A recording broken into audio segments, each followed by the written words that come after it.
चलिए, तो हम लोग शुरुआत कर रहे हैं एटम्स की। देखिए, आपने एटम्स के बारे में शायद 9th या 10th में पहले भी कभी पढ़ा होगा। पढ़ा है कि नहीं पढ़ा है? मतलब 9th में था कि 10th में था? 9th में था। वहां पे आपने पढ़ा होगा अलग अलग एटम के स्ट्रक्चर आए थे, है ना? अलग अलग साइंटिस्ट ने अलग अलग स्ट्रक्चर दिए। तो जे थॉमसन ने दिया, ऐसे कई साइंटिस्ट थे जिन्होंने अपना एक्सपेरिमेंट बताया कि भाई एटम का स्ट्रक्चर कैसे पता किया जाता है। तो हमारे एक साइंटिस्ट थे, जहां से हमको 12th में पढ़ना है, वो है कि हमारे एक साइंटिस्ट है जिनका नाम था रदरफोर्ड। तो रदरफोर्ड ने सबसे पहले एटम का एक ऐसा स्ट्रक्चर बताया जो काफी हद तक ठीक था, बस स्टेबिलिटी को डिफाइन नहीं कर पाया था। वो अभी हम लोग पढ़ेंगे क्या करा था एक्सपेरिमेंट रदरफोर्ड ने। तो रदरफोर्ड के दो खास बंदे थे, ठीक है, गीगर और मार्टसन। ठीक है, गीगर मार्टसन एक्सपेरिमेंट बोला जाता है इसको। उनके दो खास बटन थे, उनके दो एसोसिएट थे, ठीक है, उनके दो भाई बंधु थे। उनसे उन्होंने बोला कि जाओ और एटम का स्ट्रक्चर पता करो। उन्होंने उसका उनको तरीका बताया। उन्होंने कहा कि देखो, तुम्हें रदर मतलब गोल्ड फॉयल एक्सपेरिमेंट करना है और उसके थ्रू पता करो कि एटम का स्ट्रक्चर कैसा होता है, प्रोटॉन कहाँ है, न्यूट्रॉन कहाँ है, इलेक्ट्रॉन कहाँ है, ये सब चीजें पता करो। उनका ठीक है, हम पता करते हैं। तो उन्होंने गोल्ड फॉयल का अल्फा पार्टिकल स्कैटरिंग एक्सपेरिमेंट किया। अभी आपके 12th में सब कुछ नहीं पूछा जाएगा, बुक्स में लिखा हुआ है, बट आप सुन लीजिए, जितना मतलब भर का मैंने आपको लिखा हुआ दे दिया है। नहीं, वही है।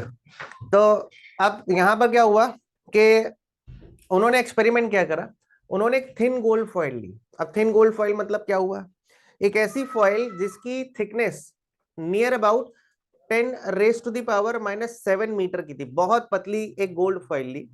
और उस गोल्ड फॉइल में हाईली एक्सेलरेटेड अल्फा पार्टिकल्स, मतलब वो हाईली एक्सेलरेटेड अल्फा पार्टिकल लेकर आए और उस गोल्ड फॉइल से उन्होंने उन अल्फा पार्टिकल्स को पास कराया।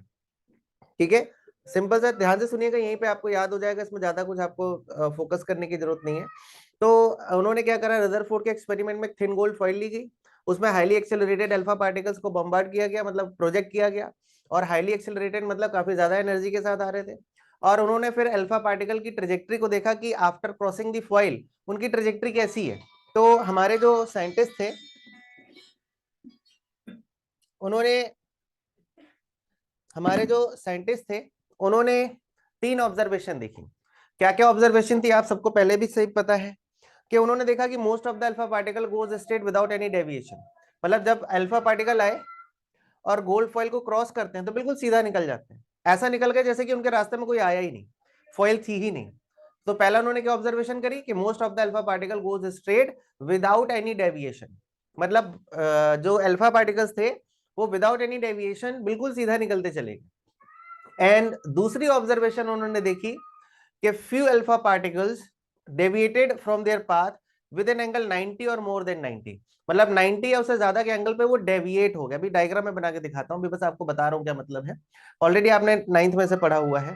और तीसरी ऑब्जर्वेशन उनकी ये थी कि very few alpha particle retraced their path, अपने पाथ को रीट्रेस कर रहे थे। रीट्रेस मतलब वो जिस डायरेक्शन में जा रहे थे उसी डायरेक्शन में टकरा के वापस आ गए। जैसे कि सामने आप एक बॉल लीजिए, बॉल को वॉल की तरफ फेंकिए, टकरा के वापस आ जाती है, ठीक।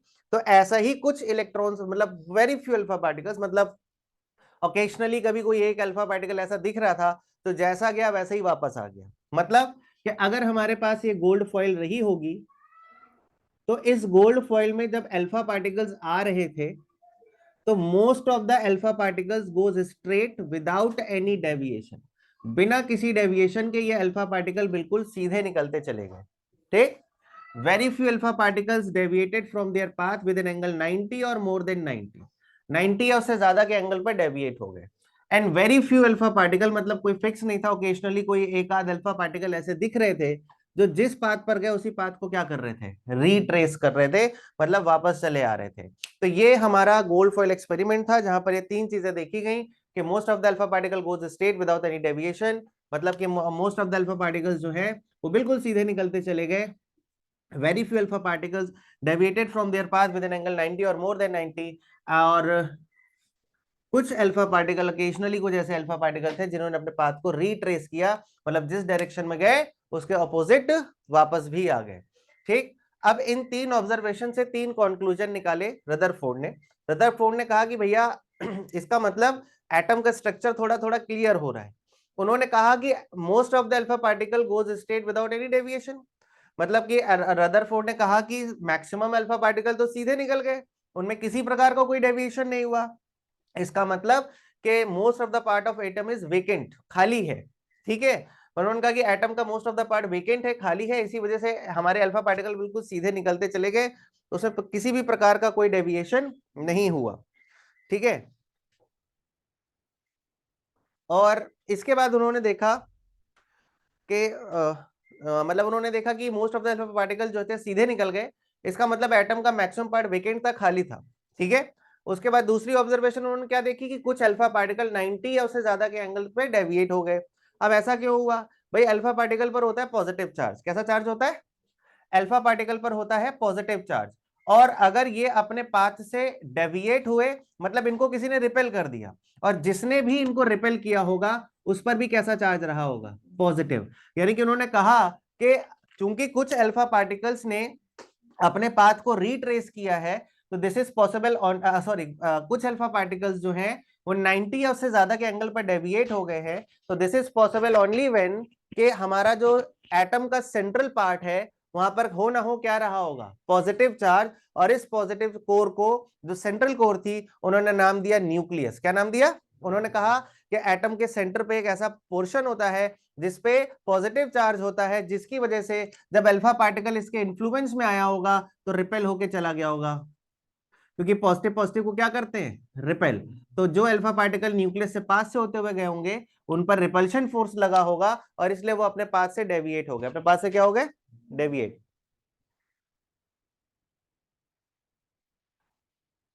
अच्छा, और तीसरी ऑब्जर्वेशन उन्होंने ये देखी कि हमारा जो ओकेशनली कुछ अल्फा पार्टिकल ऐसे थे जो जिस डायरेक्शन में गए उसके जस्ट अपोजिट वापस आ गए।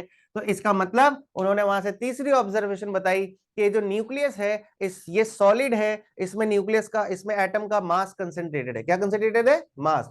तो मतलब, और उन्होंने ये बताया, यहीं पर वो गलती कर गए, और उन्होंने कहा कि इस न्यूक्लियस के अराउंड क्लाउड की शेप में इलेक्ट्रॉन को जहां जगह मिलती है वहां वो बैठा होता है, घूम रहा होता है, ठीक है।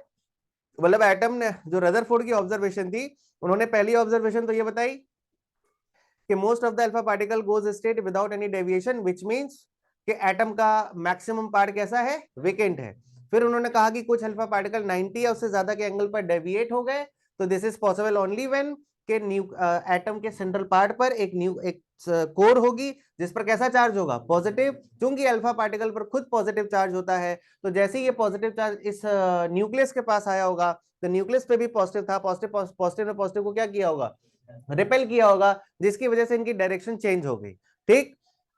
और तीसरा उन्होंने बताया कि ये जो अल्फा पार्टिकल थे, कुछ alpha particle, very few alpha particles, जिन्होंने अपने पाथ को रिट्रेस करा, this is possible only when ये ठीक न्यूक्लियस के सामने आए होंगे और से टकरा के वापस आ गए होंगे, जिसकी वजह से हमने ये कहा कि जो न्यूक्लियस है वो सॉलिड है, उसमें पूरा पूरा मास कंसेंट्रेटेड होता है। क्या कंसेंट्रेटेड होता है? मास। ये किसकी? और इन्होंने लास्ट पॉइंट दिया कि ये जो वेकेंट स्पेस होता है इसमें इलेक्ट्रॉन क्लाउड की फॉर्म में होते हैं, मतलब जहां जगह मिलती है उनकी, जहां मर्जी वहां पे वो रोटेट करना शुरू कर देते हैं। और इस प्रकार से रदरफोर्ड ने अपना अल्फा पार्टिकल स्कैटरिंग एक्सपेरिमेंट से एटम के स्ट्रक्चर का एक मॉडल पेश किया हमारे सामने। यहां तक आपको समझ आया? ठीक है। रदरफोर्ड ने किसका यूज करा था? जल्दी जल्दी बताइए। Thin gold foil. किसको प्रोजेक्ट कराया? कौन सी तीन? और पहली ऑब्जर्वेशन क्या थी? Most of the alpha particle goes straight without any deviation. अगली ऑब्जर्वेशन क्या थी? Few alpha particles deviated with an angle 90 और मोर देन 90। और उसके बाद very few alpha particles retrace their path. इन तीन ऑब्जर्वेशन पे तीन कंक्लूजन क्या क्या थे? Most of the part of atom is vacant, जिसमें इलेक्ट्रॉन किसकी शेप में रहता है? क्लाउड की शेप में, जहां मन आता है उस ऑर्बिट में रिवॉल्व करने लगता है, अलग अलग रैंडम ऑर्बिट्स में रिवॉल्व करता है। और उन्होंने क्या बताया था कि हमारे जो एटम का कोर है उस पर कैसा चार्ज होता है? क्यों? क्योंकि अल्फा पार्टिकल्स 90 या उससे ज्यादा के एंगल पर क्या हुए? डेविएट। और क्या बताया कि हमारा कोर कैसा होता है? सॉलिड, क्योंकि कुछ अल्फा पार्टिकल्स हमने पाथ को क्या करा? रिट्रेस। और इस सेंट्रल कोर को नाम क्या दिया गया? न्यूक्लियस। एंड ये तो सभी ने बताया कि as atom is electrically neutral, atom electrically neutral होता है, इसका मतलब जितना पॉजिटिव यहां पर होगा इलेक्ट्रॉन्स के पास उतना ही क्या होगा? नेगेटिव। तो कोर पर जितना पॉजिटिव इलेक्ट्रॉन के पास उतना नेगेटिव। ये रदरफोर्ड का मॉडल था, आपके सामने लिखा हुआ है नोट्स में, आप देख सकते हैं। इसमें आपका सारा कुछ लिखा हुआ है, रदरफोर्ड मॉडल, कंक्लूजन एंड, ठीक है। अब लिमिटेशन पर आते हैं। अब देखिए रदरफोर्ड का मॉडल वैसे तो काफी ठीक था, ठीक, लेकिन रदरफोर्ड एक कॉन्सेप्ट के बारे में हमें क्लियर नहीं बता पाए। अब इसको जरा हम रिलेट करने की कोशिश करते हैं। डी ब्रोगली ने कहा था कि जब एक इलेक्ट्रॉन मूव करता है तो उसके पास एक वेव आती, जिसे क्या बोलते हैं, डी ब्रोगली वेव। कौन सी वेव बोलते हैं? आपको याद होगा हमने dual nature of matter and radiation में डी ब्रोगली वेव के बारे में पढ़ा था कि जब एक चार्ज पार्टिकल मोशन में आता है तब वो एक वेव एमिट करता है, यानी कि एक वेव एमिट करता है जिसे बोला जाता है डी ब्रोगली वेव। जैसे आपने केमिस्ट्री में Lyman Balmer Paschen Brackett Pfund series के बारे में सुना हुआ है। तो रदरफोर्ड से लोगों ने कहा कि भैया एक बात बताइए, आप कह रहे हो कि इलेक्ट्रॉन अलग अलग ऑर्बिट में रिवॉल्व करता है, रैंडम ऑर्बिट में। अब अगर इलेक्ट्रॉन मूविंग है तो मूविंग चार्ज पार्टिकल हमेशा रेडिएशन एमिट करेगा और अपनी एनर्जी को क्या करेगा, कम करेगा। मेरी बात ध्यान से सुनिएगा। लोगों ने उनसे बोला कि सर हमसे डी ब्रोगली ने बताया है और डी ब्रोगली के कॉन्सेप्ट को क्वांटम इफेक्ट से हमने प्रूव भी किया है। तो डी ब्रोगली के अकॉर्डिंग जो है हमारे जो रिवॉल्विंग चार्ज पार्टिकल, मतलब चार्ज पार्टिकल जब मोशन में आता है तो वो वेव्स एमिट करता है। अब wave is a kind of energy जिसकी एनर्जी एच नहीं होती है। अब अगर इलेक्ट्रॉन एनर्जी एमिट कर रहा है, इलेक्ट्रॉन क्या एमिट कर रहा है, एनर्जी। अगर इलेक्ट्रॉन एनर्जी एमिट कर रहा है तो इसका मतलब एक मूविंग इलेक्ट्रॉन लगातार अपनी एनर्जी का क्या करेगा, लॉस करेगा। यानी कि उसका जो रिवोल्यूशन है अराउंड द न्यूक्लियस वो एक स्पाइरल शेप में होना चाहिए। वो अपनी एनर्जी लॉस करता रहे, लॉस करता रहे, लॉस करता रहे, लॉस करता रहे, लॉस करता रहे, और फाइनली आके कहां पर गिर जाए, न्यूक्लियस में। और एटम का एग्जिस्टेंस खत्म हो जाना चाहिए। एटम का क्या खत्म हो जाना चाहिए, एग्जिस्टेंस। तो जब ये बात किससे पूछी गई, जब ये, अच्छा, तो इसका मतलब ये हुआ कि जब एटम रिवॉल्व कर रहा है तो इंक देना, तो अगर एटम के अराउंड अगर इलेक्ट्रॉन रिवॉल्व कर रहा है तो एक रिवॉल्विंग इलेक्ट्रॉन लगातार एनर्जी का लॉस करेगा, एनर्जी एमिट करेगा इन फॉर्म ऑफ रेडिएशन। ये डी ब्रोगली का कहना था। यानी कि अब लोगों ने रदरफोर्ड से बोला कि भैया अगर इलेक्ट्रॉन चारों तरफ घूम रहा है एटम के तो यानी उससे हमें लगातार रेडिएशन मिलना चाहिए, एनर्जी मिलनी चाहिए, और धीरे धीरे इलेक्ट्रॉन की एनर्जी क्या होती चली जानी चाहिए, कम, उसका ऑर्बिटल छोटा होता जाना चाहिए। और एक टाइम ऐसा आना चाहिए कि हमारा इलेक्ट्रॉन, हमारा क्या, इलेक्ट्रॉन अपने पूरी एनर्जी का लॉस कर देगा और वो फाइनली किस पे गिर जाएगा, न्यूक्लियस में। लेकिन और एटम, हमारा एटम का एग्जिस्टेंस खत्म हो जाएगा। लेकिन क्या कभी ऐसा होता है, एक सब्सटेंस जब तक रहता है तब तक उसके एटम्स भी रहते हैं। तो इसका मतलब एटम स्टेबल है, उसके इलेक्ट्रॉन भी स्टेबल है, वो एनर्जी का लॉस नहीं कर रहे हैं। तो जब इसके बारे में रदरफोर्ड से पूछा गया तो रदरफोर्ड ने स्वर्णिम अक्षरों में कहा, आई एम सॉरी, ठीक है, मैं नहीं बता पाऊंगा। ठीक है, क्या नहीं बता पाएंगे, स्टेबिलिटी ऑफ एटम। क्या, according to de Broglie a moving charge always emit the radiation, which means कि हमारा जो इलेक्ट्रॉन एटम के चारों तरफ घूम रहा है वो इलेक्ट्रॉन की एनर्जी, क्योंकि इलेक्ट्रॉन मूविंग है तो वो भी रेडिएशन एमिट करेगा, और रेडिएशन के पास अपनी एनर्जी होती है, ये एनर्जी इलेक्ट्रॉन से ही आ रही होगी। यानी धीरे धीरे इलेक्ट्रॉन की एनर्जी क्या होती जानी चाहिए, कम, और इलेक्ट्रॉन का स्पाइरल छोटा होता जाना चाहिए, और फाइनली इलेक्ट्रॉन को कहां गिर जाना चाहिए, न्यूक्लियस में, और उसका एग्जिस्टेंस खत्म हो जाना चाहिए। लेकिन ऐसा नहीं होता, इस बारे में रदरफोर्ड को एक्सप्लेनेशन नहीं दे पाए, इस वजह से इनका मॉडल यहां पर फेल हो गया था। दूसरी चीज कि अकॉर्डिंग टू रदरफोर्ड एक रिवॉल्विंग इलेक्ट्रॉन लगातार रेडिएशन एमिट भी करेगा। ठीक, मतलब अगर हम मान लें कि इलेक्ट्रॉन लगातार अपना स्पाइरल फॉर्म कर रहा है और एनर्जी रेडिएट कर रहा है, यानी इलेक्ट्रॉन के पास लगातार हमें, अगर हम इलेक्ट्रॉन माइक्रोस्कोप में किसी इलेक्ट्रॉन ऑर्बिटल को देखें इलेक्ट्रॉन के, तो हमें लगातार दिखना चाहिए कि स्पेक्ट्रम बाहर आ गए, मतलब इलेक्ट्रॉन लगातार अपनी एनर्जी का क्या कर रहा है, लॉस। यानी कि हमें क्या मिलना चाहिए, कॉन्टिन्यूस स्पेक्ट्रम। क्या मिलना चाहिए, कॉन्टिन्यूस स्पेक्ट्रम, मतलब लगातार स्पेक्ट्रम हमें मिलने चाहिए। जब भी, जैसे आप एक एटम को देखें, उस एटम के चारों तरफ जो भी इलेक्ट्रॉन घूम रहा है, किसी भी ऑर्बिटल में घूम रहा है, तो रदरफोर्ड के अकॉर्डिंग उस ऑर्बिटल में घूमने वाले इलेक्ट्रॉन से लगातार रेडिएशन एमिट होगा, लगातार उससे वेव्स बाहर आएंगी। But practically what we observe is line spectrum. कौन सा स्पेक्ट्रम मिलता है, लाइन, जो आपने अभी देखा होगा डायग्राम बना हुआ है। लाइन स्पेक्ट्रम क्या होता है, इलेक्ट्रॉन एनर्जी सिर्फ तभी रिलीज या एक्सेप्ट करता है जब वो अपने ऑर्बिटल को चेंज करता है। किसको चेंज करता है? अगर इलेक्ट्रॉन अपने ऑर्बिटल को चेंज कर रहा है, सिर्फ उसी कंडीशन में हमारा इलेक्ट्रॉन अपनी एनर्जी रिलीज करता है। ठीक है, अगर इलेक्ट्रॉन लोअर से हायर एनर्जी लेवल में जा रहा है तो एनर्जी को एब्जॉर्ब करेगा, तो यहां पर जो स्पेक्ट्रम मिलते हैं उनको एब्जॉर्प्शन स्पेक्ट्रम कहा जाता है। और जब इलेक्ट्रॉन हायर एनर्जी लेवल से लोअर एनर्जी लेवल पर आएगा तो एमिसिव स्पेक्ट्रम मिलते हैं। और सिर्फ इन्हीं कंडीशंस में हमको स्पेक्ट्रम देखने को मिल सकता है, और ऐसे स्पेक्ट्रम्स को बोला जाता है लाइन स्पेक्ट्रम। क्या बोला जाता है? यानी कि practically what we observe is line spectrum. मतलब हम जब भी एक एटम को एनालाइज करते हैं तो हमें सिर्फ लाइन स्पेक्ट्रम देखने को मिलता है। मतलब इलेक्ट्रॉन सिर्फ एनर्जी तभी रिलीज या एक्सेप्ट करता है जब वो अपने ऑर्बिटल को चेंज करे, और जब तक वो अपने ऑर्बिटल में बना, पेरेंट ऑर्बिटल में बना रहता है, वो किसी प्रकार की एनर्जी को रेडिएट नहीं करता है। यानी कि रदरफोर्ड का कहना था वो लगातार एनर्जी रेडिएट करेगा, जबकि प्रैक्टिकली हमें क्या देखने को मिल रहा था? कोई सी प्रकार की कोई एनर्जी नहीं मिल रही थी। कब? जब इलेक्ट्रॉन अपने ऑर्बिटल में घूम रहा था। सिर्फ एनर्जी कब मिलती है? जब वो अपने किसको चेंज करता है? ऑर्बिटल को। और इस प्रकार इस चीज को हमारे रदरफोर्ड एक्सप्लेन नहीं कर पाए, वो स्टेबिलिटी को नहीं बता पाए कि आखिरकार इलेक्ट्रॉन अपनी एनर्जी को रिलीज क्यों नहीं कर रहा है। तो इसी वजह से हमारे रदरफोर्ड का मॉडल यहाँ पर फेल हो गया और उसे रिजेक्ट कर दिया गया कि भाई ये हमें कंप्लीट एक्सप्लेनेशन नहीं दे पा रहा है। मेरी बात समझ गए? तो लिमिटेशन में मैंने आपको ये चीज लिखवा दी, आप पढ़ लीजिएगा वहां पर। अब आगे बढ़ते हैं, क्योंकि ये सब चीजें आपको बस याद, लिमिटेशन समझ गए ना? रदरफोर्ड का मॉडल क्या एक्सप्लेन नहीं कर पाया था? स्टेबिलिटी। रदरफोर्ड के मॉडल को अगर हम सही माने तो कौन से स्पेक्ट्रम मिलने चाहिए? Continuous spectrum. मतलब जब भी इलेक्ट्रॉन घूमेगा वो रेडिएशन एमिट करेगा, वो एनर्जी एमिट करेगा इन फॉर्म ऑफ वेव्स। किस किस थ्योरी के, किनके अकॉर्डिंग? डी ब्रोगली के अकॉर्डिंग। लेकिन हमने देखा कि ऐसा नहीं होता। इलेक्ट्रॉन जब अपने ऑर्बिटल में होता है तो वो किसी प्रकार की एनर्जी का लॉस नहीं करता और वो स्टेबल रहता है। वो सिर्फ एनर्जी का लॉस या गेन तभी करता है जब वो अपने ऑर्बिटल को क्या करता है? चेंज करता है। और इसके बारे में रदरफोर्ड हमें कोई एक्सप्लेनेशन नहीं दे पाए। फाइनली हमने उनके मॉडल को रिजेक्ट कर दिया। अब इसके बाद हमारे सामने अगला मॉडल आता है जिसे बोला जाता है, कौन सा मॉडल? Bohr's model. ठीक है। अच्छा, बोहर्स का मॉडल ये भी कोई बहुत एक्यूरेट मॉडल नहीं था, लेकिन अभी हम इसी को पढ़ते हैं, क्योंकि बोहर्स का मॉडल जो था वो सिंपलेस्ट एटम के लिए था, हाइड्रोजन के लिए। और हाइड्रोजन में भी कुछ लिमिटेशन थी, बहुत ज्यादा हाइड्रोजन के बारे में क्लियर हमें इसके बारे में नहीं पता चलता है।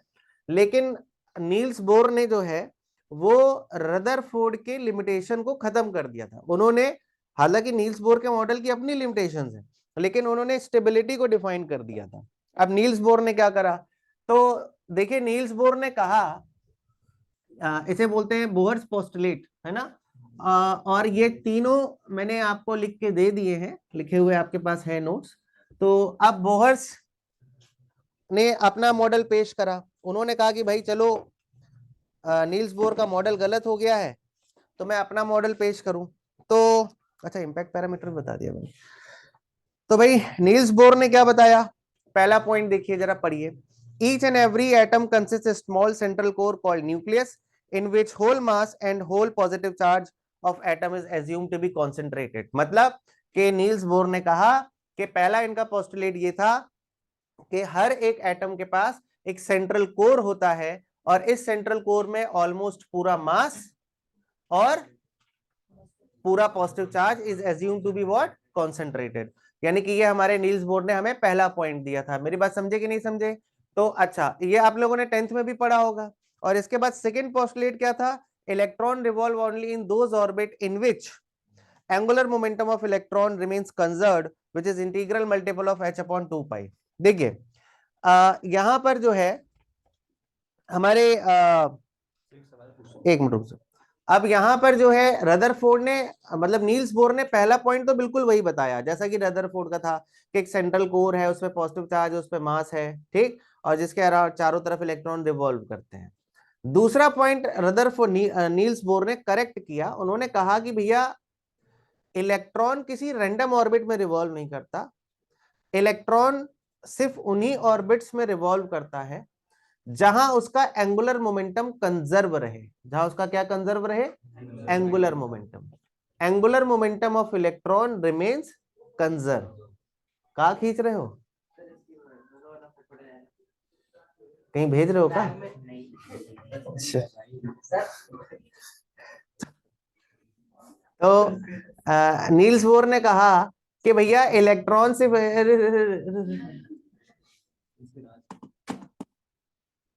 तो नील्स बोर ने कहा इलेक्ट्रॉन सिर्फ उन्हीं ऑर्बिटल्स में रिवॉल्व करता है जहां उसका एंगुलर मोमेंटम क्या रहे, कंजर्व। इन्हें बोलते हैं नॉन रेडिएटिंग ऑर्बिट्स। क्या बोलते हैं? ऐसे ऑर्बिट्स जिनमें जब इलेक्ट्रॉन रिवॉल्व करे और अपनी एनर्जी का लॉस ना करे, उन्हें स्टेशनरी ऑर्बिट या फिर नॉन रेडिएटिंग ऑर्बिट्स कहा जाता है। और इन ऑर्बिट्स के बारे में नील्स बोर ने बताया कि ऐसे ऑर्बिट्स में इलेक्ट्रॉन का एंगुलर मोमेंटम कंजर्व होता है। आप सब याद करिए 11वीं कक्षा में हम लोगों ने पढ़ा था law of conservation of angular momentum. क्या पढ़ा था? Law of conservation of angular momentum, जो कि ये कहता था कि अगर किसी बॉडी के रोटेशन में कोई एक्सटर्नल टॉर्क ना हो, किसी बॉडी के रोटेशन में कोई एक्सटर्नल टॉर्क ना हो, तो उस बॉडी का एंगुलर मोमेंटम कंजर्व रहता है। जैसे कि हमारी अर्थ मिलियंस एंड बिलियंस ईयर से अपने ऑर्बिट में घूम रही है। और क्यों घूम रही है? क्योंकि उसका एंगुलर मोमेंटम कंजर्व है। जितने भी प्लैनेट्स हैं हमारे सोलर सिस्टम में, वो सन के around millions and billions year से घूम रहे हैं, रोटेट कर रहे हैं। क्या वो अपनी एनर्जी का लॉस कर रहे हैं? क्या अर्थ के साथ ऐसा हो रहा है जैसा हमने इलेक्ट्रॉन के साथ कहा कि वो घूमते वक्त अपना एनर्जी लूज कर रहा है, धीरे धीरे अर्थ का जो मतलब ऑर्बिट है वो छोटा होता जाए और सन में जाकर गिर जाए? कैसा हो रहा है? नहीं। क्यों? क्योंकि अर्थ का भी एंगुलर मोमेंटम कंजर्व है। और हमारे नील्स बोर ने कहा कि हमारे इलेक्ट्रॉन्स का भी एंगुलर मोमेंटम क्या है? कंजर्व। क्यों? क्योंकि यहां पर कोई ऐसा फोर्स नहीं होता, इलेक्ट्रॉन के रिवोल्यूशन में कोई ऐसा फोर्स नहीं होता जो टॉर्क प्रोवाइड करा सके। अब इसके लिए आपका 11th का रोटेशन बिल्कुल क्लियर होना चाहिए। रोटेशन में एक टॉपिक था कि वी नो दैट टॉर्क और एंगुलर मोमेंटम के बीच में रिलेशन था tau is equal to DL by dt। Condition थी कि if tau is equal to 0, अगर टॉर्क 0 हो जाए तो डीएल बाई dt क्या हो जाता है? 0। तो डीएल क्या हो जाता है? 0। अब डीएल मतलब चेंज इन एंगुलर मोमेंटम, तो एंगुलर मोमेंटम क्या हो जाता है? कांस्टेंट हो जाता है। एंगुलर मोमेंटम क्या हो जाता है? कांस्टेंट। और ये जो एंगुलर मोमेंटम कांस्टेंट होता है, और एंगुलर मोमेंटम का फॉर्मूला क्या होता है? Linear momentum into distance from axis of rotation, ये भी कांस्टेंट हो जाता है। और ये लीनियर मोमेंटम का फॉर्मूला होता है एमवीआर, यानी कि ये भी हमारा कांस्टेंट बन जाता है। ये 11th में हमने पढ़ा था। अब टॉर्क 0 हो कैसे सकता है? एक कम शब्दों में मैं आपको बताना चाहता हूं। अगर आपको मेरी बात याद हो कि टॉर्क कब जनरेट होता है, टॉर्क जनरेट होता है जब हमारी किसी बॉडी पर एंगुलर फोर्स है। आपको याद है फोर्स के दो कंपोनेंट, एक रेडियल और एक कौन सा होता है? एंगुलर। अब देखिए यहां पर क्या है कि मान लीजिए जैसे एक बॉडी है, कम शब्दों में समझ रहे हैं, इलेक्ट्रॉन का आपको एंगुलर मोमेंटम कंजर्वेशन समझ आ जाएगा। मान लीजिए कि हमारी एक बॉडी है, इसका मास m है, आपने इस डायरेक्शन में फोर्स लगा दिया। अब अगर इस डायरेक्शन में फोर्स लगाया, मान लीजिए सपोज ये एंगल थीटा है, तो इस फोर्स के कितने कंपोनेंट आएंगे? दो। इधर कौन सा आएगा? F cos theta. इधर कौन सा आएगा? F sine theta. अब देखो मान लो ये एक बॉडी थी, आपने इसको यहां रस्सी से बांध रखा था, और आप एक फोर्स यहां लगा रहे हो, इसे बोलते हैं रेडियल फोर्स। कौन सा फोर्स बोलते हैं? आप ऐसे समझो, बहुत इसे बिल्कुल फिजिक्स के कॉन्सेप्ट, एक जनरल कॉन्सेप्ट से समझिए। ये एक कुत्ता है और हमने इसको रस्सी से यहां बांध रखा है। अब अगर ये कुत्ता इधर जाए फोर्स लगा के, क्या जा पाएगा? जा पाएगा? नहीं जा पाएगा। ये आगे बढ़ पाएगा? क्या इसकी वजह से घूम पाएगा? नहीं। लेकिन अगर वही हमारा प्यारा डॉगी इधर की तरफ फोर्स लगाए तो कैसा घूमेगा? सर्कल में घूमेगा कि नहीं घूमेगा? भाई बंधा हुआ है तो आगे तो जा नहीं सकता है, लेकिन अगर इधर फोर्स आ रहा होगा तो इस फोर्स से घूमना शुरू कर देगा। लेकिन अगर हमारा वही प्यारा डॉगी, कुत्ता नहीं बोलूंगा नहीं तो पता नहीं क्या हो जाए तो हमारा प्यारा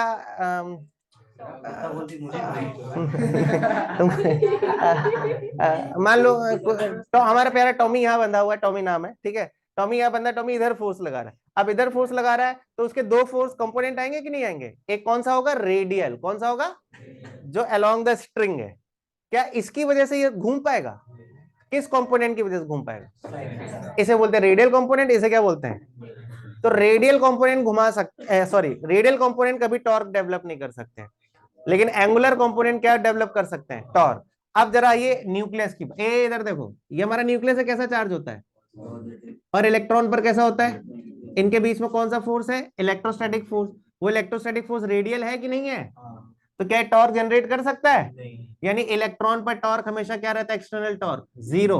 तो यानी इलेक्ट्रॉन का एंगुलर मोमेंटम क्या रहेगा, अबे जीरो नहीं, कांस्टेंट। एक्सटर्नल टॉर्क उस पे क्या रहेगा, जीरो। इसलिए इलेक्ट्रॉन का भी एंगुलर मोमेंटम क्या होता है, कांस्टेंट। नहीं समझे मेरी बात को। फोर्स के कितने कंपोनेंट हो सकते हैं, कौन कौन से, रेडियल, और रेडियल कंपोनेंट कौन सा होता है, जो अलोंग द रेडियस होता है, और एंगुलर कंपोनेंट क्या होता है, जो इसके जस्ट परपेंडिकुलर होता है।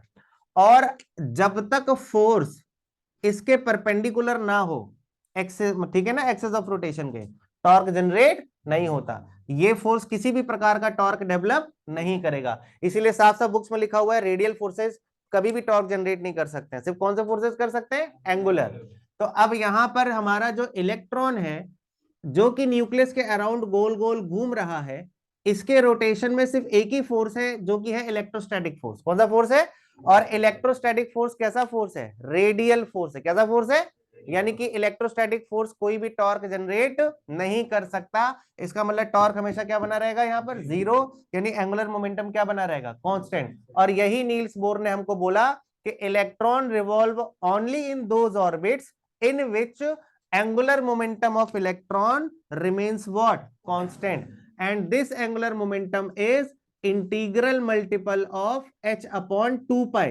किसका इंटीग्रल मल्टीपल होता है, h upon 2 pi, यानी कि according to Niels Bohr angular momentum of electron is conserve. मतलब देखो, इलेक्ट्रॉन सिर्फ उसी ऑर्बिट में रिवॉल्व करेगा, हर ऑर्बिट में उसका कंजर्व नहीं होगा मोमेंटम, सिर्फ उन्हीं ऑर्बिट्स में वो रिवॉल्व करेगा जहां उसका एंगुलर मोमेंटम कंजर्व हो, और इंटीग्रल मल्टीपल किसका हो, h अपॉन 2 पाई। अभी हम लोग इसको प्रूव करेंगे डी ब्रोगली हाइपोथेसिस से कि कैसे कंजर्व होता है, ठीक। तो अकॉर्डिंग टू नील्स बोर, ये सेकंड पोस्टुलेट था कि electron revolve only in those orbits in which the angular momentum of electron remains constant which is integral multiple of h upon 2 pi। और जब भी किसी बॉडी का एंगुलर मोमेंटम कांस्टेंट या conserve हो जाता है, वो किसी प्रकार की एनर्जी का लॉस नहीं करता है। जैसे हमारी अर्थ लगातार घूम रही है मिलियंस एंड बिलियंस ईयर से, और उसके किसी प्रकार का एनर्जी लॉस नहीं है, क्योंकि उसका एंगुलर मोमेंटम क्या बना हुआ है, कंजर्व। हमारे प्लेनेटरी सिस्टम में आप किसी को भी उठा लीजिए, इस गैलेक्सी में हर चीज घूम रही है, और इन अनंत समय से घूम रही है। कारण सिर्फ यही है कि सबका एंगुलर मोमेंटम क्या बना हुआ है, कंजर्व बना हुआ है। तो नील्स बोर का सेकंड पोस्टुलेट यही था कि electron revolve only in those orbit in which the angular momentum of electron remains constant and which is integral multiple of h upon 2 pi। यानी कि हमारा फाइनल फॉर्मूला बनता है mvr, mass of electron, velocity of electron and radius from the axis of rotation is n times of h upon 2 pi। ये Niels Bohr का second postulate है। इसे लिखने की आपको वैसे कोई जरूरत, वैसे तो लिखा हुआ है बट इन सब की कोई जरूरत है नहीं, आपको वेल नोन है, अच्छे से सब चीजें पता है, आपको लिखा भी मिल गया है। तो mvr is equal to nh upon 2 pi, ठीक। ये हमारा किसका पोस्टुलेट था, बोर्स का सेकंड पोस्टुलेट। अब आता है बोर्स का थर्ड पोस्टुलेट। अब बोर्स का तीसरा पोस्टुलेट क्या कहता है, इसमें उन्होंने लाइन स्पेक्ट्रम के बारे में थोड़ा सा प्रकाश डाला हमारे हमको। उन्होंने लाइन स्पेक्ट्रम के बारे में, बोलो अभी रुक जाओ तुम, तो डाउट खाम में 15 मिनट खाएंगे, फालतू के ही होंगे, मुझे पता है। नहीं मुझे पता है फालतू। हाँ अब देखिए क्या, पानी मिलेगा।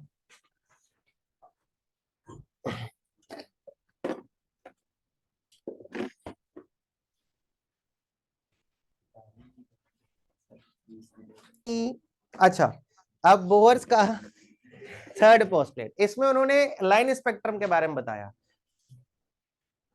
इन्होंने कहा अब चूंकि इलेक्ट्रॉन्स नॉन रेडिएटिंग ऑर्बिट्स में है, यानी ऐसे ऑर्बिट्स जहां पर इलेक्ट्रॉन किसी प्रकार की एनर्जी का लॉस नहीं कर रहा है, तो अब इलेक्ट्रॉन अपनी एनर्जी सिर्फ तभी रिलीज या एक्सेप्ट कर सकता है जब वो अपने ऑर्बिटल को चेंज करे। आपको पता है, आपने केमिस्ट्री में पढ़ा होगा, हर एक ऑर्बिटल की अपनी एक एनर्जी होती है, उसको निकालने का फॉर्मूला होता है -13.6 upon N square whole into Z square.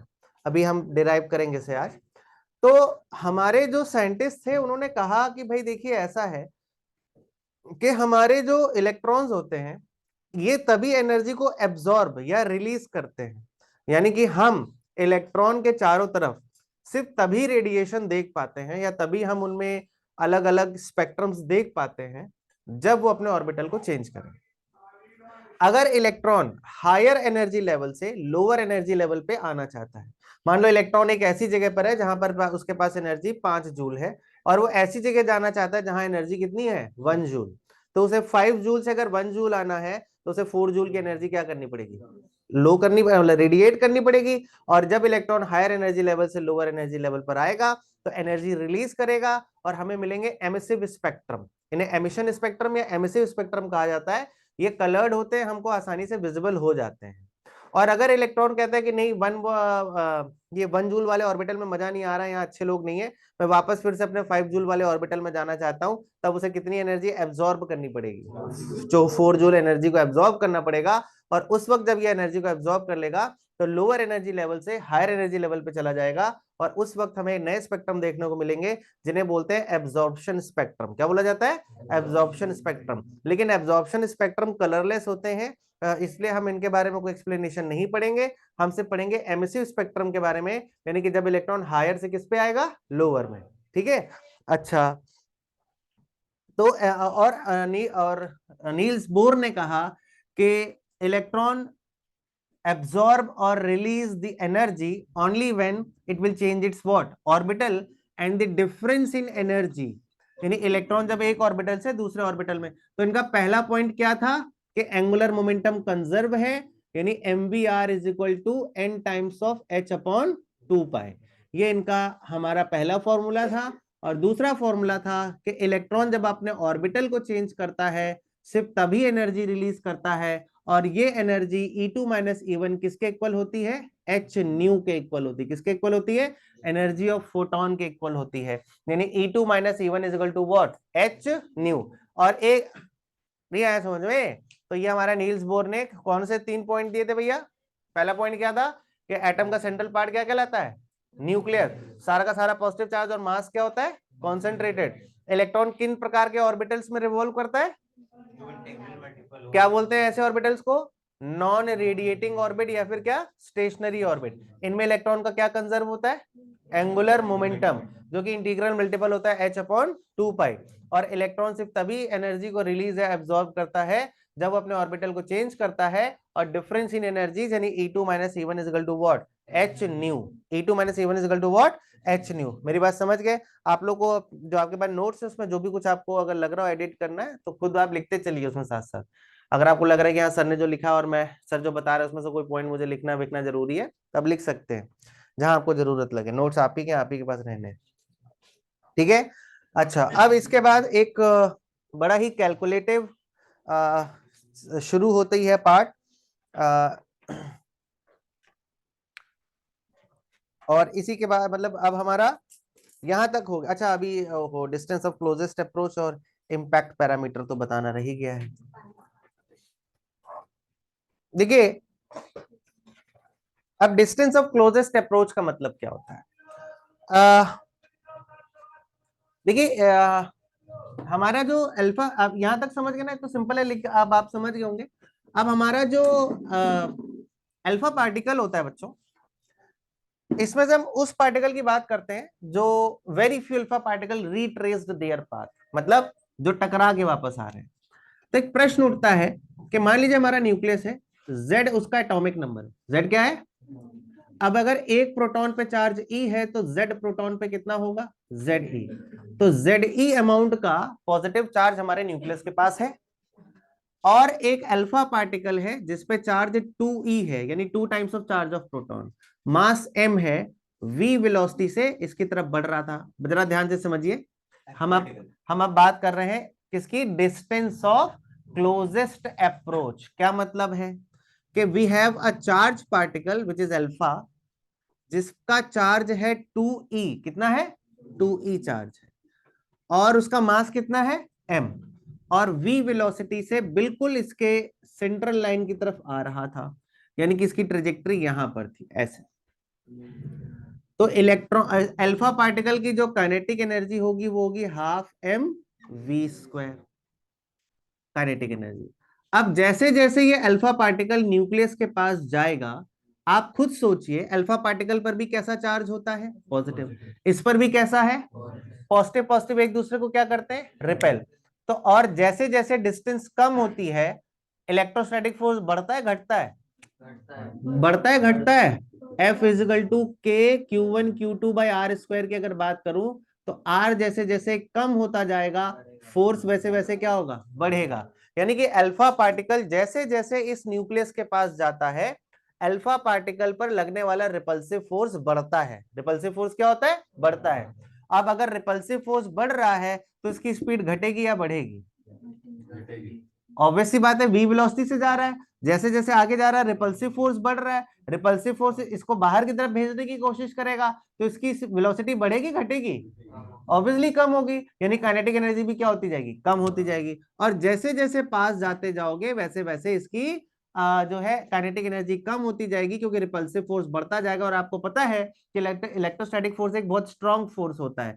तो एक ऐसी मिनिमम डिस्टेंस आएगी from the centre of nucleus, जिसे बोलते हैं आर नॉट। क्या बोलते हैं, एक ऐसी मिनिमम डिस्टेंस आएगी जहां पर जाकर अल्फा पार्टिकल की काइनेटिक एनर्जी क्या हो जाएगी, जीरो।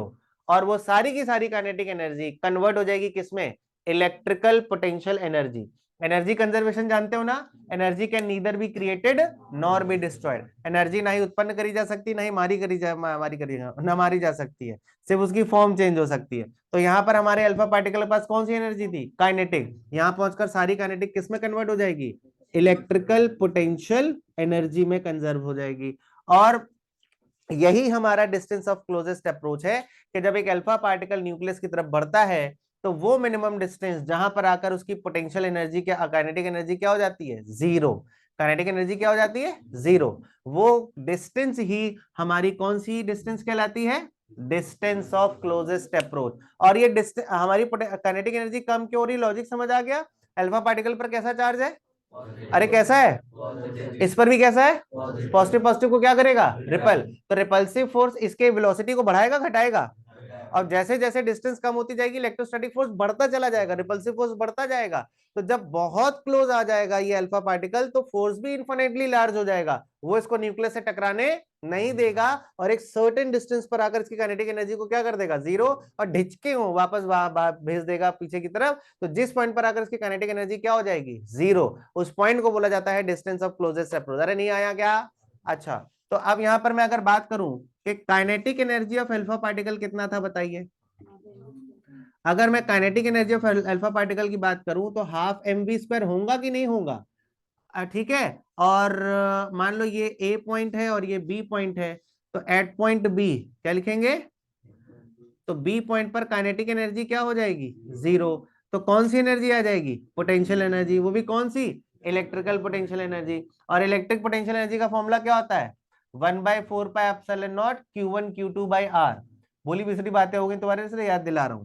क्या होता है, 1/4πε0 Q1 Q2 बाई आर।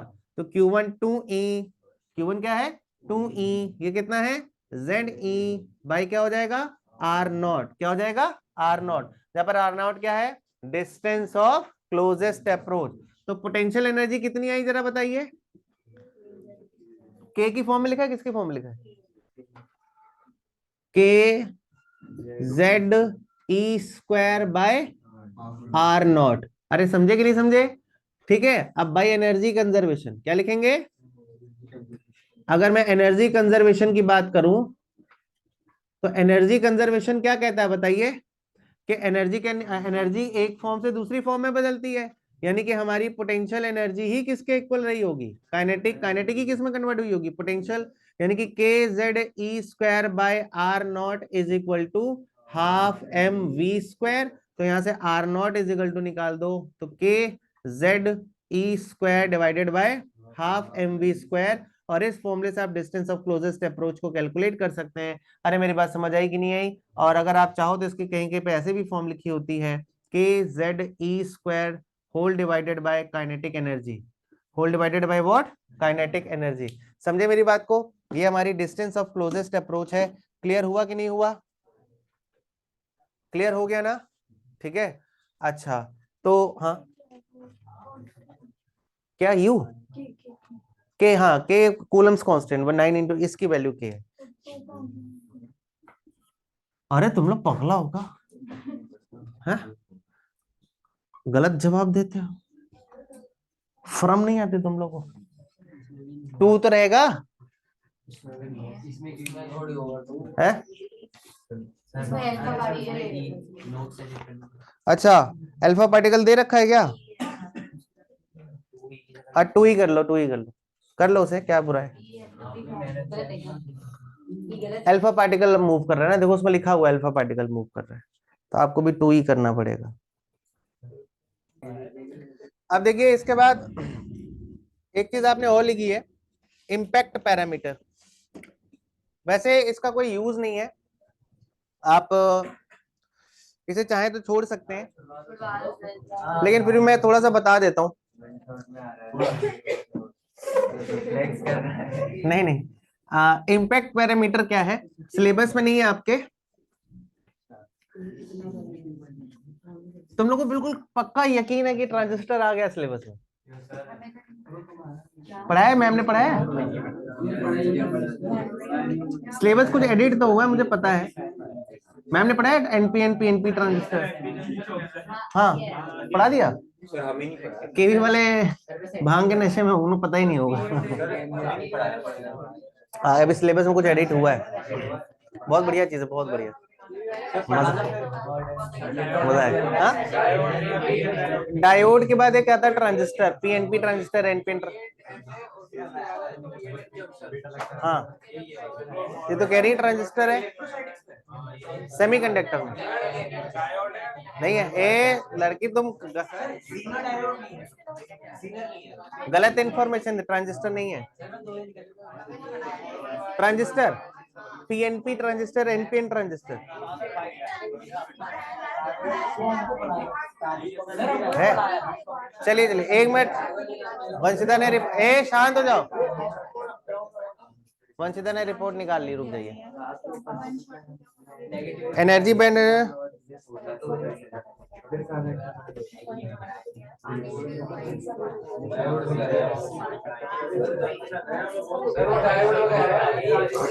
नहीं है।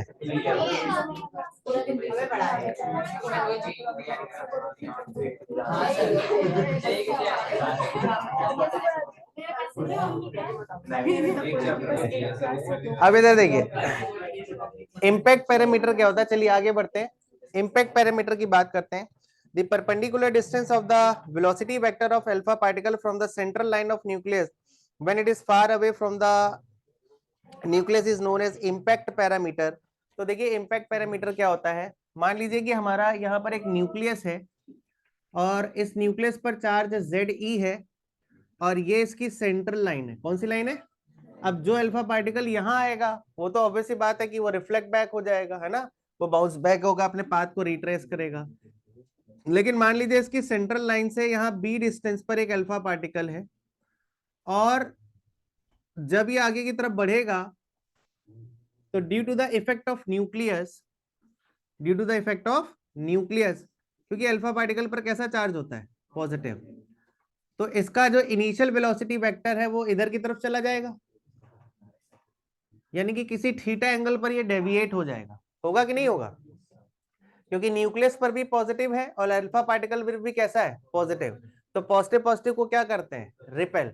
तो उन्होंने यही आपको डेफिनेशन बताई है इम्पैक्ट पैरामीटर की, कि the perpendicular distance of velocity vector of the alpha particle from the central line, ठीक है, of nucleus when it is far away from the nucleus is impact parameter. मतलब जब आपका अल्फा पार्टिकल न्यूक्लियस से दूर होता है तो उस वक्त इनिशियल वेलोसिटी वेक्टर यानी कि ये आपकी सेंट्रल लाइन से जितनी डिस्टेंस बनाता है यानी कि बी, इसी बी डिस्टेंस को क्या बोला जाता है? Impact parameter. Initial velocity vector of alpha particle when it is far away from the nucleus.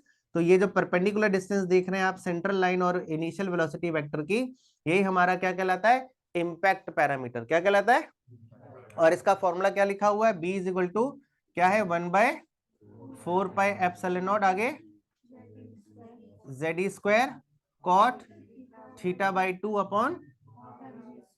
तो ये इम्पैक्ट पैरामीटर का फॉर्मूला है, इसका कोई यूज नहीं है आपको आप इसे सीबीएसई के एग्जाम के लिए बिल्कुल छोड़ सकते हैं इम्पैक्ट पैरामीटर को, बस मैंने लिखवा दिया था, तो आप इसे ध्यान रखिएगा। आप देखिए यहाँ से थोड़ा इंपॉर्टेंट शुरू होता है।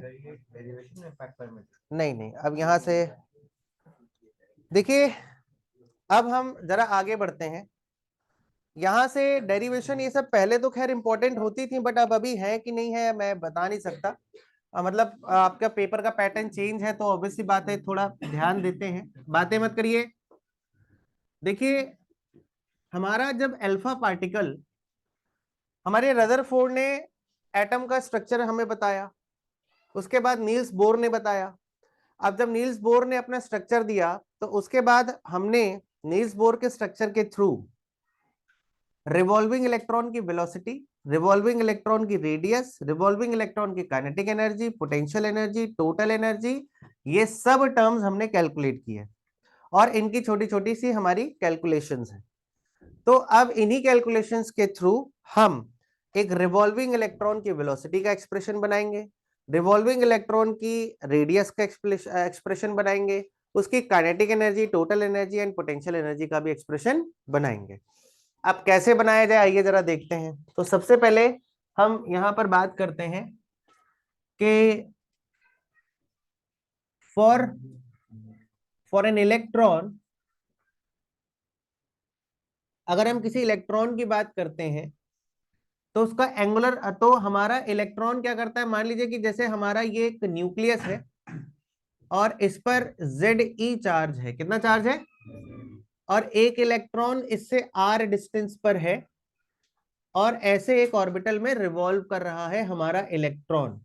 कौन रिवॉल्व कर रहा है, इलेक्ट्रॉन। तो अगर इलेक्ट्रॉन इस सर्कुलर ऑर्बिट में रिवॉल्व कर रहा है, तो सबसे पहले इसके और इसके बीच में इलेक्ट्रोस्टैटिक फोर्स कितना होगा जरा बताइए। अगर मैं इलेक्ट्रोस्टैटिक फोर्स की बात करूं, तो इलेक्ट्रोस्टैटिक फोर्स हो जाएगा K Q1 Q2 by R square, यानी इलेक्ट्रोस्टैटिक फोर्स आ गया K ZE square by R square. Also ये इलेक्ट्रोस्टैटिक फोर्स किसकी तरह काम करेगा, सेंट्रीपिटल फोर्स, और सेंट्रीपिटल फोर्स का फॉर्मूला क्या होता है, mv स्क्वायर बाय r। अगर मैं इसे इक्वेशन फर्स्ट बनाऊं और इसे इक्वेशन क्या बनाऊं, सेकेंड, तो हमारा फॉर्मूला बनता है mv square by r is equal to के Z E square by are square, के Z E square by are square. मेरी बात समझ गया कि नहीं समझे। तो इसका मतलब ये हमारी पहली इक्वेशन बन जाती है, ठीक। And by Bohr's second postulate, कौन सा पोस्टुलेट, बोहर्स का सेकेंड पोस्टुलेट क्या बोलते हैं कि M V R is equal to क्या होता है, NH upon 2 pi, M V R is equal to NH upon 2 pi. इसे इक्वेशन क्या बना लेंगे, सेकेंड। अब इन्हीं दोनों इक्वेशंस के थ्रू हम इलेक्ट्रॉन की वेलोसिटी भी निकालेंगे, हम इलेक्ट्रॉन की रेडियस भी निकालेंगे, हम उसकी kinetic energy, total energy, potential energy निकालेंगे इन दो एक्सप्रेशंस के थ्रू। तो सबसे पहले हम शुरू करते हैं कि देखो, हम सबसे पहले यहां पर कैलकुलेट करते हैं वेलोसिटी ऑफ इलेक्ट्रॉन। क्या कैलकुलेट करते हैं, वेलोसिटी। अब अगर मुझे इलेक्ट्रॉन की वेलोसिटी निकालनी है बच्चों, तो एक बात बताइए, अगर मुझे इलेक्ट्रॉन की वेलोसिटी निकालनी है तो इन दोनों एक्सप्रेशन से किसको गायब करना पड़ेगा, आर को, क्योंकि हमारे सामने दो ही वेरिएबल हैं, एक आर और दूसरा कौन सा है, वी। अब हमें चूंकि वेलोसिटी निकालनी है तो किसको गायब करना जरूरी है, आर को। तो मैं लिखूंगा, हम सबसे पहले यहां पर कैलकुलेट कर रहे हैं वेलोसिटी ऑफ इलेक्ट्रॉन। क्या कैलकुलेट कर रहे हैं, वेलोसिटी ऑफ इलेक्ट्रॉन। अब वेलोसिटी ऑफ इलेक्ट्रॉन कैसे निकाली जाएगी, आइए जरा चर्चा करते हैं। वेलोसिटी ऑफ इलेक्ट्रॉन के लिए बाय सेकेंड, अगर मैं आर की वैल्यू निकालूं तो NH अपॉन क्या आता है, NH अपॉन 2 पाई mv आता है कि नहीं आता है, ठीक। नाउ बाय फर्स्ट, अगर मैं फर्स्ट इक्वेशन लूं तो फर्स्ट इक्वेशन है mv square by r is equal to के Z E square by are square. R से आर क्या हो जाएगा, कैंसिल, तो M we square is equal to क्या आ जाएगा, के Z E square by r. अब ये आर की वैल्यू उठा के यहाँ पर पुट कर दो, ये आर की वैल्यू उठा के यहाँ पर रखेंगे कि नहीं रखेंगे? जब आर की वैल्यू यहाँ पर रखेंगे तो क्या होगा, अब देखिए आर की वैल्यू अगर मैं यहां पर रखता हूं, ये आर जो मैंने यहां पर कैलकुलेट किया, अब इस आर की वैल्यू को मैं यहां पर प्लेस कर देता हूं। तो जब मैं आर की वैल्यू को प्लेस करूंगा तो M we square is equal to के जेड ई स्क्वायर, और यहां पर क्या आ जाएगा, N H upon 2 pi M V, ये आएगा कि नहीं आएगा? अब यहां से क्या लिखा जाएगा, m we square is equal to के Z E square 2 pi M v whole divided by what, n h. V से वी क्या हो जाएगा, कैंसिल हो जाएगा, एम से एम क्या हो जाएगा, कैंसिल। तो v इज इक्वल टू क्या आ जाएगा, के प्रॉपर फॉर्म में अगर लिखें तो 2 pi k Z E square by n h. तो ये हमारा velocity of electron in any orbital आ गया, शायद ये एक्सप्रेशन होगा, ठीक है, एटॉमिक नंबर, ठीक है। अब for hydrogen atom, for what, hydrogen atom, hydrogen atom के लिए z कितना होता है, 1। तो velocity of electron in any orbital of hydrogen atom आ जाता है 2 pi k E square by n h, 2 pi k E square by n h. ये इलेक्ट्रॉन की क्या आ गई भैया, वेलोसिटी, क्या आ गई, वेलोसिटी। अब अगला एक्सप्रेशन हमारे लिए क्या है, क्या कैलकुलेट करना, रेडियस। तो अगर मुझे रेडियस कैलकुलेट करना है बच्चों, तो फिर वही बात आई कि अब जब रेडियस कैलकुलेट करना है तो किसे एलिमिनेट करना पड़ेगा, पहले जब वेलोसिटी निकालनी थी तो किसे एलिमिनेट किया, आर को। अब जब हमें क्या निकालना है, आर, तो किसे एलिमिनेट करना पड़ेगा, वी को। तो हम लोग लिखेंगे रेडियस ऑफ इलेक्ट्रॉन। अब अगर रेडियस ऑफ इलेक्ट्रॉन निकालना है बच्चों, तो रेडियस ऑफ इलेक्ट्रॉन के लिए हम लोग क्या लिखेंगे, ये बातें नहीं, इधर देखो, रेडियस ऑफ इलेक्ट्रॉन कितना है, रेडियस ऑफ इलेक्ट्रॉन के लिए 22 सेकेंड, क्या लिखेंगे, 22 सेकेंड। जब सेकेंड इक्वेशन को इक्वेट करेंगे तो क्या आएगा भैया जरा बताइए, जब रेडियस ऑफ इलेक्ट्रॉन निकालेंगे तो 22 सेकेंड, हम अब हमें किसको एलिमिनेट करना है, वेलोसिटी को। तो वेलोसिटी इज इक्वल टू क्या आ जाएगा, N H upon 2 pi into m r, आएगा कि नहीं आएगा? अब लिखेंगे बाई फर्स्ट, अब फर्स्ट इक्वेशन क्या है जरा बताइए, m we square by are is equal to के Z E square by are square, एक आर से एक आर क्या हो जाएगा, cancel. M we square is equal to के Z E square by r, k Z E square by r, हुआ कि नहीं हुआ? अब आप बताइए ये v की जो वैल्यू आप देख रहे हैं, इस v की वैल्यू को उठा के यहाँ पर आप पुट कर दीजिए। तो जब आप v की वैल्यू को पुट करेंगे बच्चों तो क्या आएगा बताइए, जब v की वैल्यू को पुट करेंगे तो m एन एच, जरा ध्यान देखिएगा कहीं अगर एरर हो जाए तो बता दीजिएगा, n H upon 2 pi m r का whole square divide is equal to के Z E square by are. तो एम एन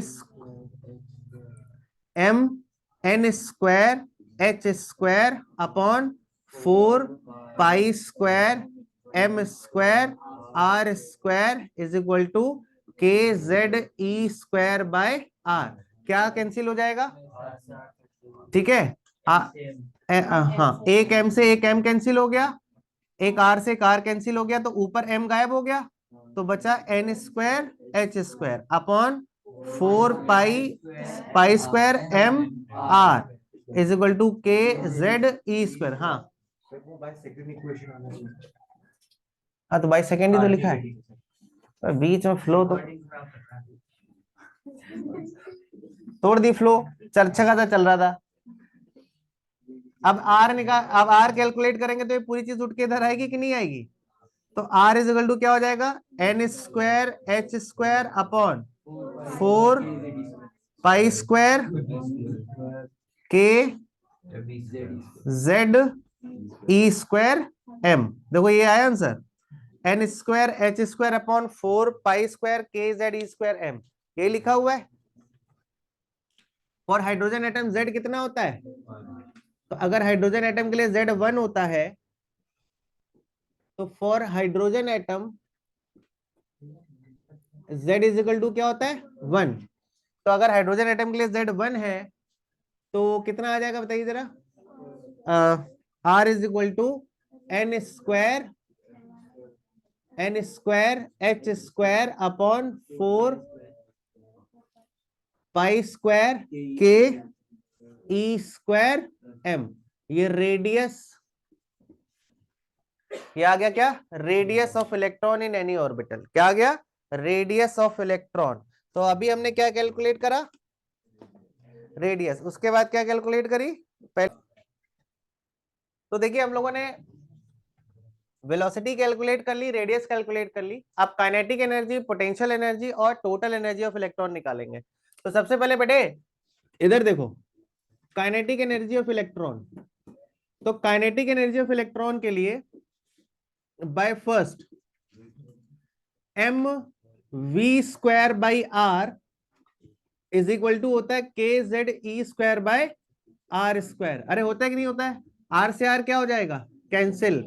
तो M we square is equal to, बातें नहीं, K Z E square by R. आप देख सकते हैं मैंने एक आर से एक आर कैंसिल कर दिया। अब काइनेटिक एनर्जी का formula half M we square होता है कि नहीं होता है। यहां पर क्या चीज नहीं दिख रही है, हाफ। तो मैं हाफ से इधर मल्टीप्लाई कर दूंगा और हाफ से इधर मल्टीप्लाई कर दूंगा। तो क्या अब आप देख सकते हैं ये काइनेटिक एनर्जी बन गई कि नहीं बन गई। यानी काइनेटिक एनर्जी आ गया half K Z E square by R. अरे समझे कि नहीं समझे। अब पोटेंशियल एनर्जी निकालेंगे। अब पोटेंशियल एनर्जी का फॉर्मूला क्या होता है, U is equal to k q one q two by are. क्या होता है, k q one q two by r. Electrostatics में पढ़ा था, potential energy of system of two charge particle. तो potential energy of system of two charge particle होता है k q one q two by r. तो k q one, तो q one की जगह क्या आएगा बताइए जरा, Z e. Q to minus ई, क्योंकि पोटेंशियल एनर्जी स्केलर क्वांटिटी तो साइन रखना पड़ता है, भाई क्या हो जाएगा आर। यानी पोटेंशियल एनर्जी कितनी आ गई, minus K Z E square by R. अरे काइनेटिक एनर्जी पता चल गई, अरे पोटेंशियल एनर्जी पता चल गई, क्या आप टोटल एनर्जी निकाल पाओगे। अब टोटल एनर्जी ऑफ इलेक्ट्रॉन निकालना बहुत आसान है। टोटल एनर्जी ऑफ इलेक्ट्रॉन क्या हो जाएगा, kinetic energy plus potential energy. Kinetic energy plus potential energy. अब बताइए काइनेटिक एनर्जी कितनी है जरा बताइए, half K Z E square by R. और ये कितना आया है, K E square by are. क्या कॉमन आ जाएगा, के Z E square by are. तो K Z E square by R common लोगे, अंदर क्या बचेगा, 1/2 माइनस 1। यानी कि टोटल एनर्जी कितनी आ जाएगी, K Z E square by R. और यहाँ पावर कितनी आ जाएगी, मतलब कितना बचेगा, यानी आ गया माइनस के जेड ई स्क्वायर बाय 2r। अरे हाँ ना बोल दो भैया। अब यहाँ पर एक बहुत इंपॉर्टेंट चीज नोट करने वाली है। आप यहाँ देखिए काइनेटिक एनर्जी है half K Z E square by R और टोटल एनर्जी है minus half K Z E square by R. यानी कि मैं क्या कह सकता हूं कि इंपॉर्टेंट पॉइंट है, याद रखिएगा कि total energy is minus of what, kinetic energy. Total energy is what, minus of kinetic energy.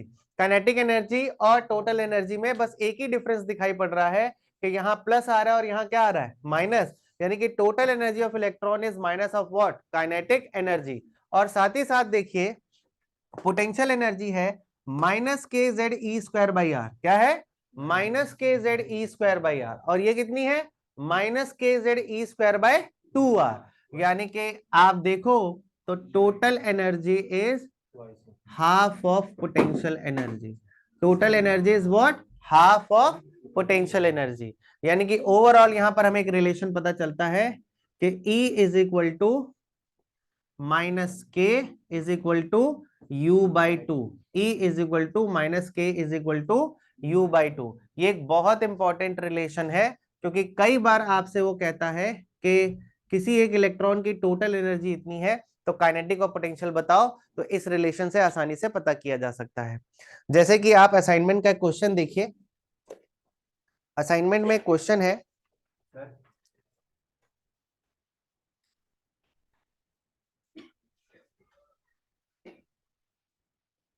ये है क्वेश्चन नंबर, ये किसका पार्ट है, अरे यार ग्रुप दो तुम, उस वक्त जब समझा रहे थे 10 बार समझाया तब नहीं सुन रहे थे।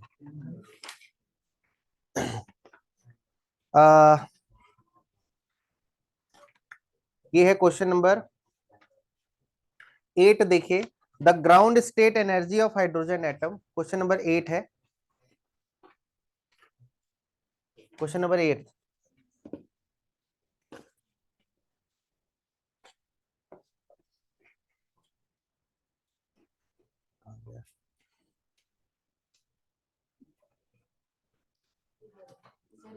क्वेश्चन नंबर 8 पढ़िए, कहाँ है? हैं?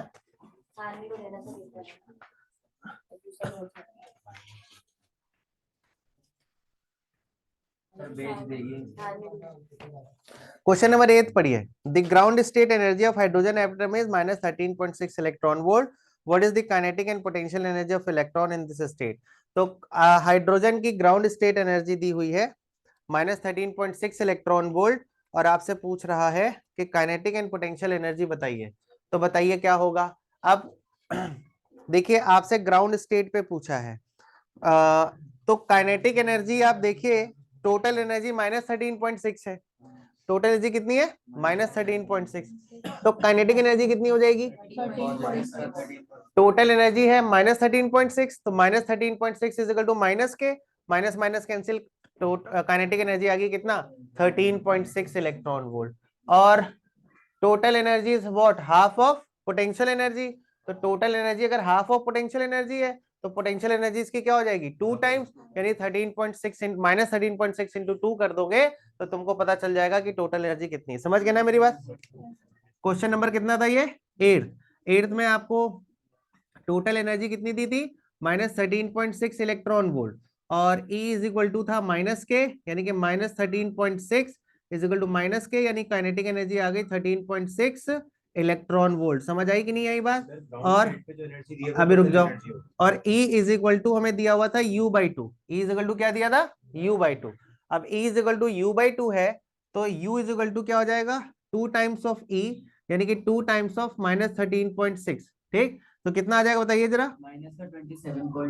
माइनस का 27.2 इलेक्ट्रॉन वोल्ट। ये आपकी पोटेंशियल एनर्जी आ गई। ये बहुत इंपॉर्टेंट क्वेश्चन है, छोटा है मगर कई बार पूछा गया है कि आप टोटल एनर्जी बताएं इस प्रकार से कैसे कैलकुलेट होती है। क्लियर है मेरी बात? ठीक है, अब आगे बढ़ते हैं। ये जो ग्राउंड स्टेट एनर्जी है, टोटल एनर्जी है, टोटल एनर्जी कैलकुलेट करेंगे अभी से हम। तो यहां तक समझ गए आप लोग? क्लियर है? अच्छा, अब जरा देखिए, अब हमने टोटल काइनेटिक एनर्जी निकाल ली, हमने पोटेंशियल एनर्जी निकाल ली। अब हमारा टास्क है टोटल एनर्जी भी निकाल ली है। अब हम टोटल एनर्जी को थोड़ा सा सिंप्लीफाई करते हैं। अब जरा देखिए, हमारी टोटल एनर्जी आई कितनी? टोटल एनर्जी आई है -KZE²/2R। ये आई कि नहीं आई है? -KZE²/2R।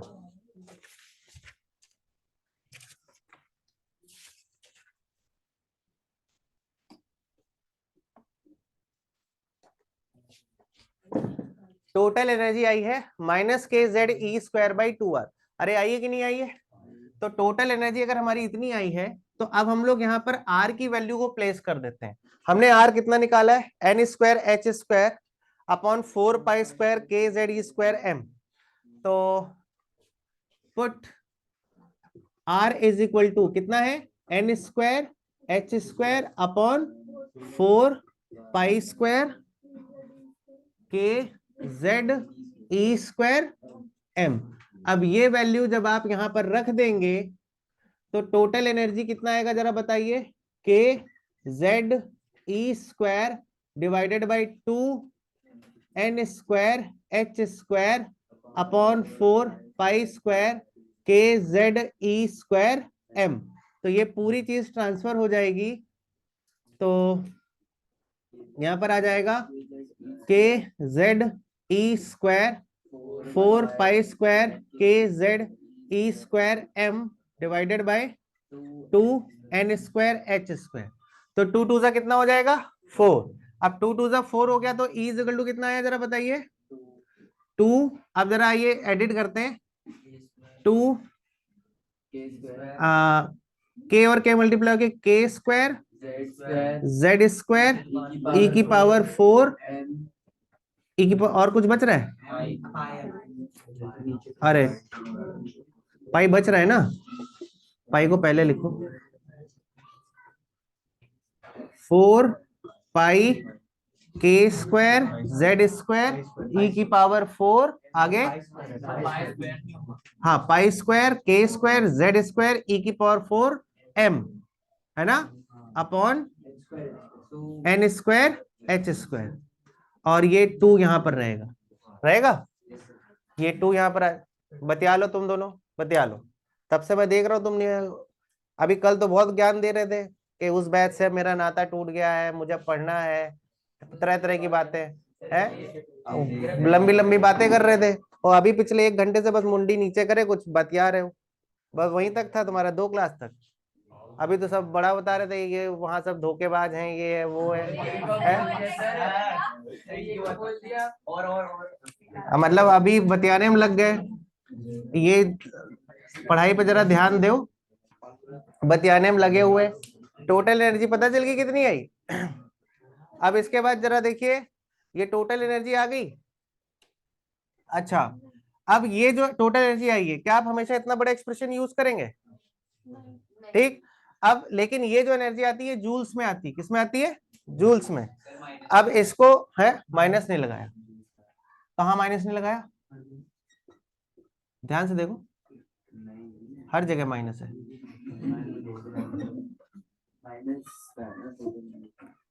अच्छा, ये जो एनर्जी आती है वो जूल्स में आती है, लेकिन हमें इसको इलेक्ट्रॉन वोल्ट में बदलना होता है, क्योंकि जो क्वांटम एनर्जीज होती हैं ये इलेक्ट्रॉन वोल्ट्स में होती हैं। किसमें होती है? Electron volts. अगर टोटल एनर्जी इलेक्ट्रॉन वोल्ट्स में होती है तो कैसे निकाला जाएगा, ये जरा देखते हैं। Total energy E is equal to -2 pi square K square Z square E की power 4 m upon n square h square into 1.6 into 10 की पावर व्हाट 19। जूल को इलेक्ट्रॉन वोल्ट में बदलने के लिए 1.6 इंटू 10 पावर -19 से क्या करते हैं? डिवाइड करते हैं। तो यहां पर हम इसे जब 19 टोटल एनर्जी इलेक्ट्रॉन की है, हाँ जी इलेक्ट्रॉन की। तो अब आप बताइए, अब ऑब्वियस सी बात है कि ये सारी चीजें आप बार बार लिखोगे तो थोड़ा दिक्कत होगी, ठीक है? तो अब देखो जरा कि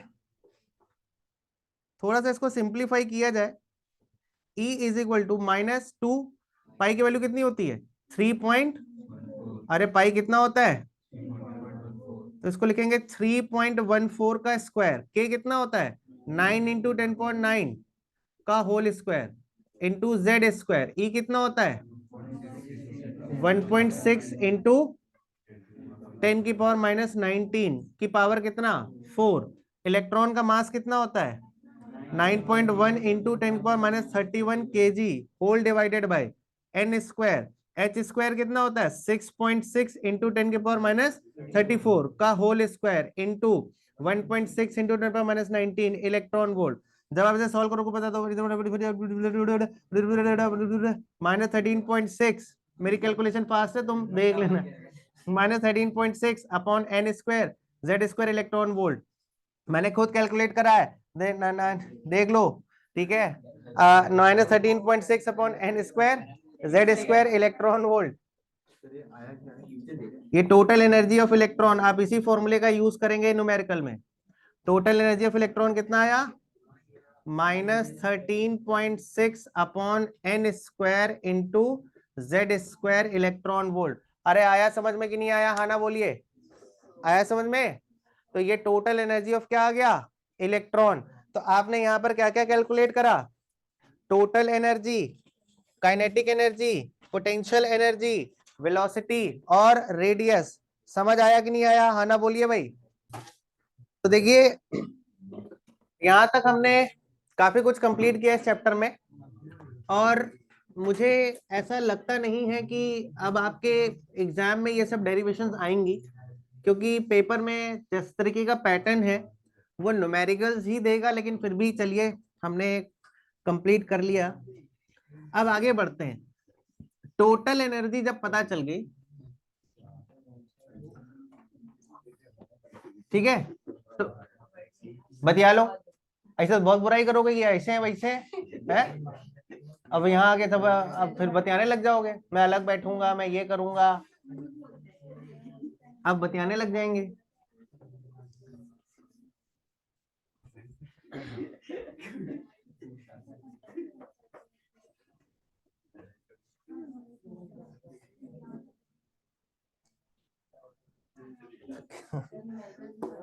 हाँ,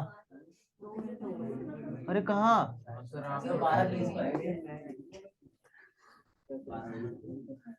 तुम लोग कैसे डर, मतलब पेपर बगल में, खोपड़ी पे, मार्च में, अभी भी अब हमको भूख लग रही है, हमको जाना है। अरे ये तो प्री बोर्ड है। अरे हो जाओगे, जब पहले हो गए तो अभी काहे नहीं होगे, अरे हो जाओगे।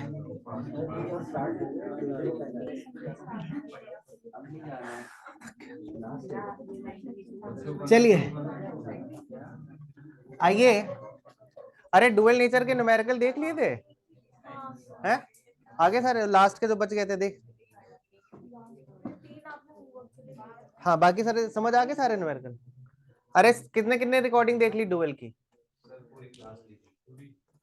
डुअल की देख ली थी आप लोगों ने तो अटेंड कर, यहीं करके गए थे, कहे शीर्षा देखी रही डुअल की रिकॉर्डिंग, अपलोड के देखा, पेपर है तुम्हारा, पास होना जरूरी, देखी हो? अच्छा,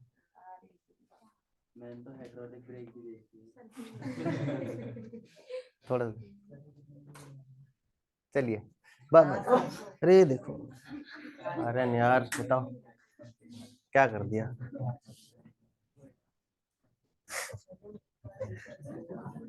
चलिए देखिए अब आगे बढ़ते हैं, अब ज्यादा नहीं है, छोटी छोटी चीजें हैं। देखिए तो सॉरी, टोटल एनर्जी आपने कैलकुलेट कर लिया, -13.6 upon N square electron volt, जरा वाला टुकड़ा देना। अब अगला टॉपिक, ठीक है, ठीक है, ठीक है, ठीक है, ठीक, आइए देखिए, ये जो आप वीडियो अपलोड करते हो ना, उसके थंबनेल की फोटो चेंज करवा दो, सभी व्यूअर्स नहीं कर रहे हैं। तुम्हारी लगा दे, सिंगर लग रहे हो। जो लगी वो लगी रहने, तो क्या करना है, ऐसा कुछ नहीं। अब इधर देखिए, हाँ भाई टोटल एनर्जी कितनी आई जरा बताइए, टोटल एनर्जी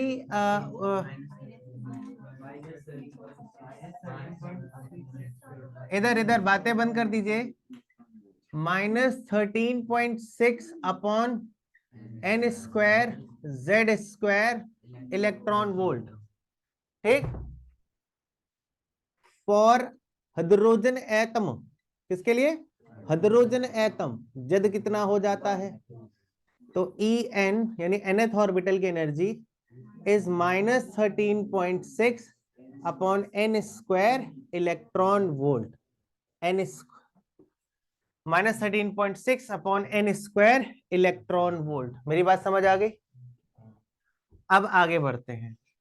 अब बोहर्स का सेकेंड पोस्टुलेट क्या था कि E2 minus E1 is equal to H nu था, उससे अब हम एनर्जी में डिफरेंस का एक रिलेशन बनाएंगे, डेरिवेशन नहीं आएगी, लेकिन देखिए हम इस फॉर्मूले का यूज नहीं कर सकते, क्योंकि इस फॉर्मूले में आपने इसको इलेक्ट्रॉन वोल्ट में निकाला है, हमें जब एक रिलेशन फाइंड आउट करना है तो सब कुछ एसआई सिस्टम में रखना है, और एसआई सिस्टम में रखने के लिए आपको एनर्जी का जनरल फॉर्मूला यूज करना पड़ेगा, वी नो दैट, मतलब हम नहीं जानते हैं, क्या नहीं जानते हैं बताइए, कि total energy of electron in nth orbital क्या आया था जरा बताइए, -2 pi square K square Z square E की power 4 m upon N square H square joules, क्या आएगा, जूल्स, ठीक है। For n is equal to n1, जब इलेक्ट्रॉन हमारा n1 ऑर्बिटल में, किसमें है, n1 ऑर्बिटल में, तो E1 इज इक्वल टू क्या हो जाएगा, -2 pi square K square Z square -2 pi square K square Z square E की power 4 m upon n1 square h square for n is equal to n2 a2 is equal to -2 pi square k square z square E की power 4 m upon n2 square h square. हाँ ना बोलना पड़ेगा। इसे first, इसे number of orbital, इसे first और इसे क्या बना लिया second. By Bohr's second postulate, sorry कौन सा, थर्ड पोस्टुलेट। बोहर्स का थर्ड पोस्टुलेट क्या कहता है बताइए? E2 h nu is equal to क्या होता है? E2 minus E1। अरे हाँ ना बोलना पड़ेगा। तो अब आप ये वैल्यू यहां पर रख दीजिए तो क्या आएगा बताइए? h nu is equal to क्या क्या कॉमन आ जाएगा बताइए? अच्छा पहले तो E2 की वैल्यू कितनी है? -2 पाई स्क्वायर k स्क्वायर -2, चलो जा भाई, -2 pi square k square z square E की power 4 m upon n2 square h square. Plus plus क्यों हो गया बता सकते हो? प्लस क्यों हो गया? E2 माइनस E1 था तो माइनस माइनस क्या हो जाएगा? प्लस। 2 उधर एक साथ बोलो कि याद हो गया कि नहीं हो गया? 2 pi square k square z square E की पावर 4 m अपॉन n। बहुत अच्छे बहुत अच्छे बहुत अच्छे, शाबाश। अरे अरे अरे अरे, तो अब देखिए न्यू की जगह c बाई लैम्डा लिख सकते हैं। न्यू की जगह क्या लिखा जा सकता है? c by lambda. क्या कॉमन आ जाएगा? 2 पाई के स्क्वायर जेड स्क्वायर ई के पावर आम, अरे अरे अरे आम अपॉन एच स्क्वायर। क्या बचेगा? 1/n1 स्क्वायर -1/, आना बोलो। 1/λ इज इक्वल टू क्या हो जाएगा? 2 pi square k square z square E की power 4 m upon h cube c। अरे हो जाएगा, ये h c जब आएगा h क्यूब c हो जाएगा। क्या बचेगा? 1/n1 square -1/n2 square. देखो z स्क्वायर को छोड़ के सब कुछ यूनिवर्सल है कि नहीं है? 2 की वैल्यू काफी समय से 2 आ रही है, पाई 3.14 के आगे मानने को नहीं तैयार है, के 9 इंटू 10.9 है, जेड स्क्वायर को छोड़ के ई 1.6 इंटू 10 - 19, 9.1 इंटू 10 - 19, एच 6.6 इंटू 10 - ठीक है। तो ये सब कुछ सी स्पीड ऑफ लाइट एग्जाम में आएंगे ना सारे नहीं भैया, नहीं आपको ये सब मैंने बताया ना, अब आप इनकी टेंशन मत लो। ये डेरिवेशंस पे अब ज्यादा मतलब पढ़ लो, पर मुझे नहीं लगता डिराइव करने के लिए अब आएंगी। अरे वाह वाह। हाँ, तो 1/λ इज इक्वल टू कितना आ जाएगा? ये जो ये पूरा r हो जाएगा, r into Z square into 1/n1 square 1/n2 square, जहां पर r की वैल्यू क्या है? r की वैल्यू क्या है?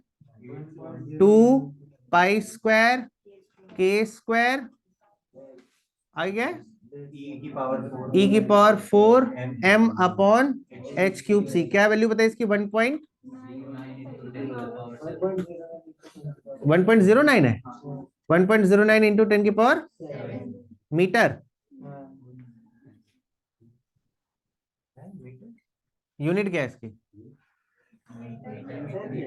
मीटर इनवर्स होगा ना?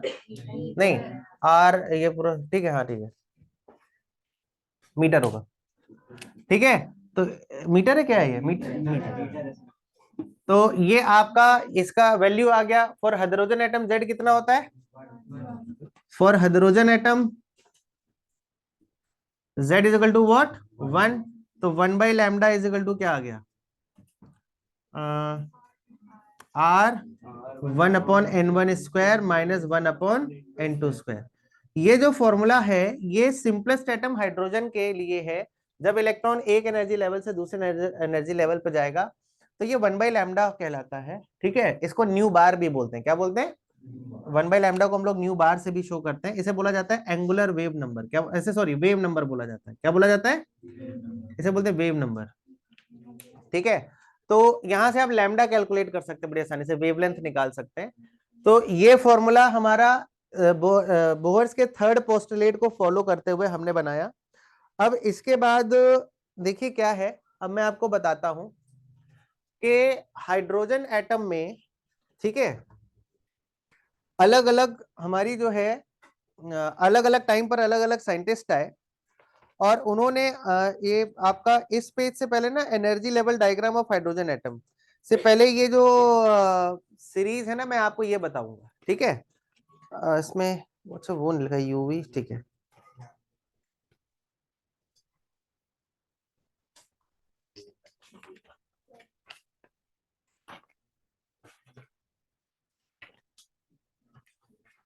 देखिए हाइड्रोजन, ये फॉर्मूला किस चीज का है कि जब इलेक्ट्रॉन एक एनर्जी लेवल से दूसरे एनर्जी लेवल पर जाता है, ये वाला, जब एक एनर्जी लेवल से दूसरे, बातें नहीं करिए, ऐसे तो बहुत बोलते हो है कि मैं अच्छा, उस दिन क्या बोल रहे थे कि मैं अब अलग बैठूंगा, मैं साइड में बैठूंगा, डिस्टरबेंस होता है मुझे बहुत, मेरे नंबर इसीलिए कम आते हैं, 25 ही आ पाते हैं क्योंकि मैं पूरे टाइम बतियाता हूँ। बोल रहे थे, नहीं बोल रहे थे? इधर देखिए, देखिए ये जो फॉर्मूला था ये तब का था जब इलेक्ट्रॉन एक एनर्जी लेवल से किस में जाता है? दूसरे एनर्जी लेवल में। अच्छा, जब इलेक्ट्रॉन एक एनर्जी लेवल से दूसरे एनर्जी लेवल में जाएगा तो वो एनर्जी रिलीज करेगा या एब्जॉर्ब करेगा। हमारे अलग अलग टाइम पर अलग अलग साइंटिस्ट है, लाइमन, बामर, पाशन, ब्रैकेट और फंड। इन्होंने पी फंड जो हमारे साइंटिस्ट थे, तो इन्होंने क्या करा, अलग अलग टाइम पर हाइड्रोजन के अलग अलग स्पेक्ट्रम देखे, जिनके नाम पर ही हमने इनके नाम रख दिए, और सबके जो डेफिनेशन दी गई है वो इसी फॉर्मूले से दी गई है। तो आपको डेफिनेशन याद करने में बहुत आसानी होगी। अब आप इसे बस बड़े सिंपल वे में याद रखें, और सारे न्यूमेरिकल इसी फॉर्मूले पर आते हैं।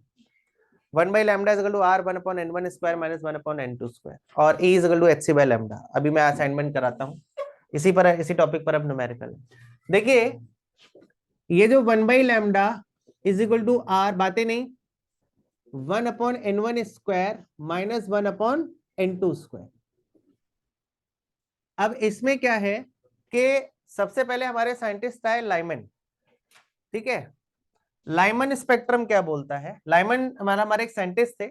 आप लोगों ने जो एनर्जी बनाई हुई है ना यहाँ पर, ये वाली, अभी मैं आपको ये नहीं बता रहा हूँ। ठीक है, इसका काम बाद में, तो मैं अभी बाद में बताऊंगा। ये रट्टा लगाने के लिए बस टाइम, हमने ये वाला मैं आपको बता रहा हूँ।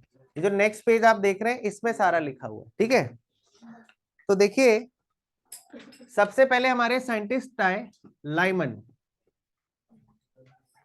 अब लाइमन साइंटिस्ट ने एक डेफिनेशन दी कि when an electron jumps from higher energy level to first energy level, जब एक इलेक्ट्रॉन कहां से कहां जाता है? Higher energy level. Higher energy level मतलब 3, 4, 5 एंड सो ऑन से फर्स्ट एनर्जी लेवल में जब जाता है, किसमें जाता है? जब एक इलेक्ट्रॉन हायर एनर्जी लेवल से फर्स्ट एनर्जी लेवल पे जाता है, तब हमने कहा कि वो हमारा जो रीजन है वो लाइमन सीरीज का स्पेक्ट्रम देगा, और लाइमन सीरीज में हमें देखने को मिलता है अल्ट्रा वायलेट रीजन। कौन सा? Ultraviolet. ठीक है, तो लाइमन सीरीज, अच्छा डेफिनेशन क्या दोगे? व्हेन N2 की वैल्यू 2, सॉरी, N2 हमारा जो है वो 2, 3, 4 एंड सो ऑन, यानी कि जब एक इलेक्ट्रॉन सेकेंड एनर्जी लेवल से फर्स्ट में आए। ठीक है, सेकेंड एनर्जी लेवल से किस में आए? फर्स्ट में। थर्ड से फर्स्ट में, फोर्थ से फर्स्ट में, फिफ्थ में फर्स्ट से। हायर एनर्जी लेवल से जब एक इलेक्ट्रॉन फर्स्ट एनर्जी लेवल पे आता है तो वो लाइमन सीरीज होती है। और लाइमन सीरीज में हमारा जो है, मैं अलग अलग बना देता हूँ यार क्योंकि ना फॉर्मूला भी बताता चलूंगा। तो अगर आपसे कोई पूछे कि लाइमन स्पेक्ट्रम क्या होता है, तो लाइमन स्पेक्ट्रम बोलोगे when an electron jumps from higher energy level, यानी कि 2, 3, 4, 5 and so on, to first energy level. To what? First energy level. Then obtained spectrum is called Lyman spectrum. कौन सा है? लाइमन स्पेक्ट्रम है। और Lyman spectrum हमारा ultra violet reason होता है। कौन सा रीजन होता है? मतलब आपको यहाँ पर यूवी रेडिएशन देखने को मिलेगा जब लाइमन स्पेक्ट्रम आएगा। और फॉर्मूला हो जाएगा 1/λ इज इक्वल टू आर 1/1 का स्क्वायर माइनस 1/n2 का स्क्वायर, जहां पर n2 की वैल्यू कोई भी हो सकती है। ठीक। लाइमन के बाद आता है बामर। बामर सीरीज। हाँ जी भैया, 1 नहीं हो सकती, 1 के अलावा कुछ भी हो जाएगी। इसके बाद बामर सीरीज आती है। तो बामर सीरीज क्या होता है? When an electron jumps from higher energy level to second energy level, यानी 3 से 2 पे आ जाए, 4 से 2 पे आ जाए, 5 से 2 पे आ जाए, सो ऑन। अगर हायर एनर्जी लेवल से सेकेंड एनर्जी लेवल में आता है तो हमारी ये सीरीज बामर सीरीज होती है, जिसे विजिबल स्पेक्ट्रम कहा जाता है। क्या कहा जाता है? विजिबल, यानी यहां पर आपको ये रोशनी दिखाई देती है। ठीक है। तो बामर सीरीज क्या होती है? हायर एनर्जी लेवल से किसमें है भैया? Second energy level. फिर कौन सी आती है? Paschen series. अब पाश्चन सीरीज क्या होता है? When an electron jumps from higher energy level to third energy level, यानी फोर्थ से थर्ड, फिफ्थ से थर्ड, सिक्स्थ से थर्ड, सो ऑन। तो ये आपकी जब हायर एनर्जी लेवल से थर्ड एनर्जी लेवल पर आता है तो पाश्चन सीरीज होती है। कौन सी सीरीज होती है? पाश्चन। और पाश्चन सीरीज हमारा इंफ्रारेड होता है। क्या होता है? ये इंफ्रारेड होता है। तो इंफ्रारेड स्पेक्ट्रम होता है। और इसमें अगर मैं फॉर्मूला बनाऊं, मैं यहां बनाना भूल गया, बट आप यहां बना लीजिए, आर 1/3 का स्क्वायर माइनस 1/n2 का स्क्वायर। कोई भी वैल्यू आ सकती है इसमें, है ना। तो लाइमन स्पेक्ट्रम हो गया, बामर हो गया, पाश्चन। इसके बाद कौन सा आता है? ब्रैकेट। तो अब ब्रैकेट में क्या होता है?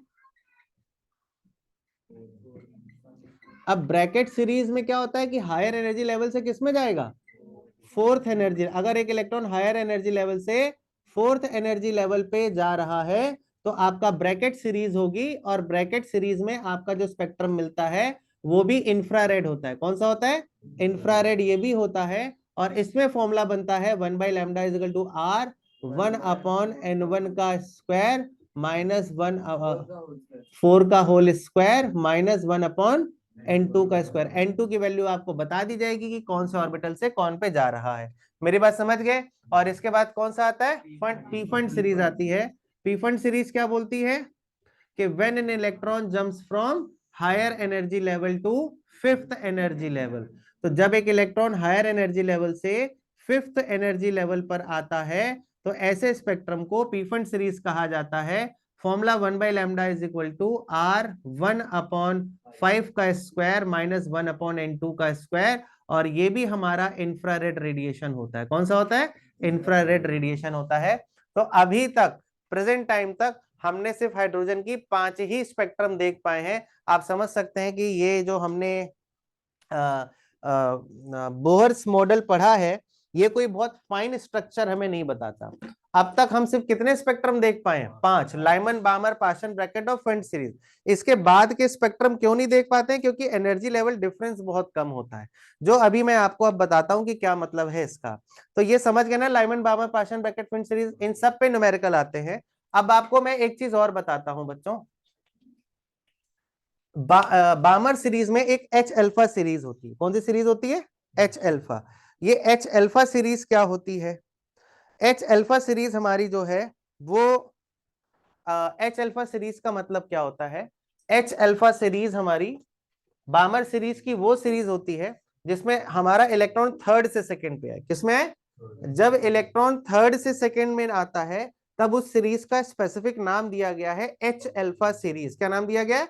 H alpha series. Dhruv, H alpha series किसे बोलते हैं?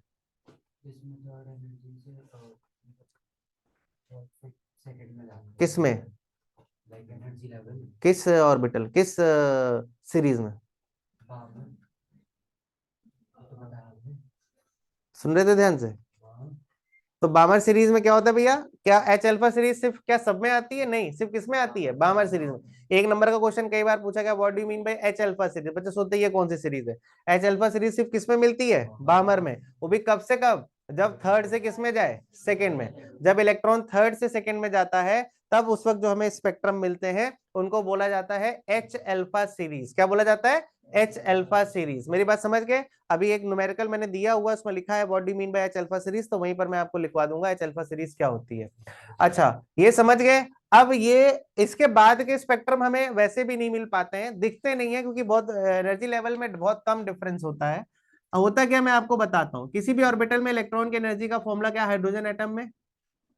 -13.6 upon N square electron volt, -13.6 upon N square electron volt. अगर मान लो हमारा इलेक्ट्रॉन फर्स्ट ऑर्बिटल में है, n इज इक्वल टू 1, तो फर्स्ट ऑर्बिटल की एनर्जी कितनी आ गई? -13.6 इलेक्ट्रॉन वोल्ट। कितनी आ गई? -13.6 इलेक्ट्रॉन वोल्ट। माइनस का डिनोट करते हैं। के फोर्स अट्रैक्टिव है, जहां पर अट्रैक्टिव फोर्स होते हैं वहां पर एनर्जी नेगेटिव आती है। ठीक है, ग्रेविटेशनल फोर्स भी अट्रैक्टिव होता है, वहां पर जब आप एनर्जी निकालते हैं नेगेटिव आती है।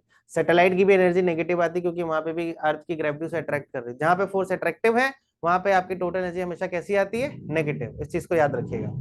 तो जब हमारा इलेक्ट्रॉन फर्स्ट ऑर्बिटल में था बच्चों, तो एनर्जी हमारी थी -13.6 इलेक्ट्रॉन वोल्ट। क्या थी? -13.6 इलेक्ट्रॉन वोल्ट। जब सेकेंड ऑर्बिटल में था तो क्या हो जाएगा? -13.6 अपॉन 2 का स्क्वायर, 2 का स्क्वायर कितना हो जाएगा? 4। कितना आएगा ये जरा बताइए, कितना लिखा हुआ है? देखो टेबल में लिखवाया हुआ है, -3.4 इलेक्ट्रॉन वोल्ट। थर्ड ऑर्बिटल के लिए कितनी है जरा बताइए?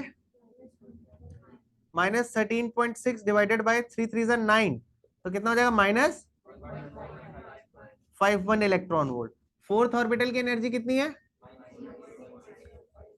कितनी है? -13.6, 4 का स्क्वायर 16, कितना है? -0.85, -0.85। और फिफ्थ ऑर्बिटल की कितनी है? ये 25 हो जाएगा, -0.54। और जब सिक्स ऑर्बिटल है तो उसकी कितनी लिखवाई है? बस इतनी है ना, 0. देखिए, ये जितनी भी एनर्जीज हैं 6 ऑर्बिटल तक, इनको जरा याद कर लीजिएगा। कई ऐसे क्वेश्चंस आएंगे, इसमें तो मैंने अभी नहीं दिए हैं, जो प्रैक्टिस में दूसरा असाइनमेंट मिलेगा उसमें होंगे, जिसमें आपको इन अगर एनर्जी लेवल याद है कि फर्स्ट की -13.6 है, सेकंड की -3.4 है, थर्ड की -1.51 है, फोर्थ की -0.85 है, सिक्स की -0.54 है, और सिक्स की -0.36। अगर आपको ये याद रहता है तो कई बार होता है कि आपको गेस करने में आसानी होती है कि हमारा इलेक्ट्रॉन किस ऑर्बिटल में गया होगा। वो पूछता है कि इलेक्ट्रॉन इधर से उधर चला गया, तो बताइए किस ऑर्बिटल में गया होगा। तो हम क्या करते हैं, एनर्जी में डिफरेंस निकालते हैं, फिर ये फॉर्मूला लगा के पता करते हैं कि कहाँ पर इलेक्ट्रॉन गया, एन स्क्वायर में। तो फिर एन का स्क्वायर रूट निकालना पड़ता है। अब स्क्वायर रूट निकालने से अच्छा है कि आप ये देख लो कि वो एनर्जी कितनी आ रही है, डिफरेंस है कि नहीं। आपको पता है कि ये एनर्जी का डिफरेंस आ रहा है, तो इलेक्ट्रॉन हो ना हो इसी ऑर्बिटल में रहा होगा। तो आप बिना कैलकुलेशन करे नीचे चुपचाप लिख दीजिए ये वाला ऑर्बिटल, टाइम बचेगा आपका। अदरवाइज तो कैलकुलेशन हम कर ही लेंगे, कोई दिक्कत नहीं है। तो ये समझ गए ना कि माइनस। अब इसमें क्या होता है कि अब जरा एक चीज यहाँ पे ध्यान से देखो, फर्स्ट ऑर्बिटल की एनर्जी कितनी है?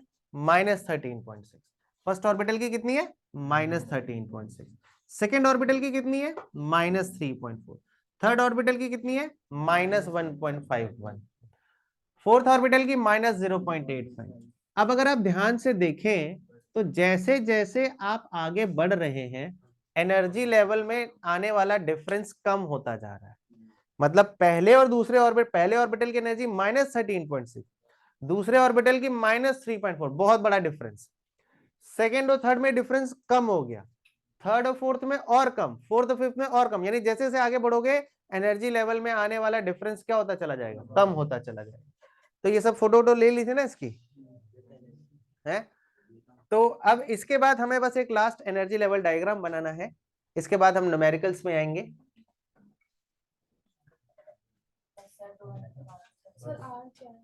आर रिडबर्ग कांस्टेंट, सर हो गया सर, अब अगले में करवा देना। अरे रुक जाओ, डायग्राम बना लें तो फिर जाना। बैठो बैठो। कौन सा डायग्राम? हाँ, कितने बजे? 3 बजे। सर हो गया sir, one shot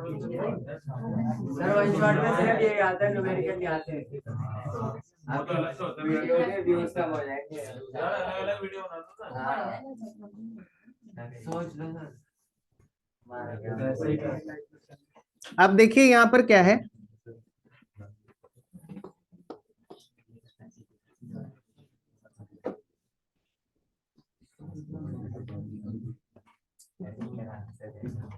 energy level diagram बनाना बहुत आसान है।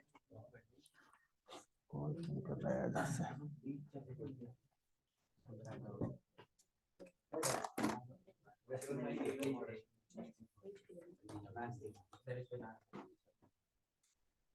किसको? तुम्हें से कौन जा रहा है फीट में? कौन कॉल कर रहा है जो झेंझे झेंझे?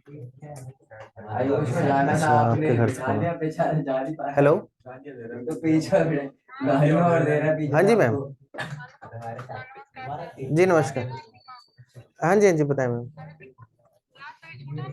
अभी बस 10 मिनट में छुट्टी हो रही है मैम। हाँ जी हाँ जी ओके। हाँ जी, तब देखिए एनर्जी लेवल डायग्राम। अरे इधर देखो,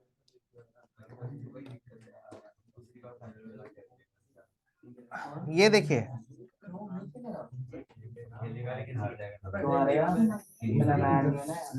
कौन हार रहा है? फुटबॉल देखते हो क्या तुम लोग?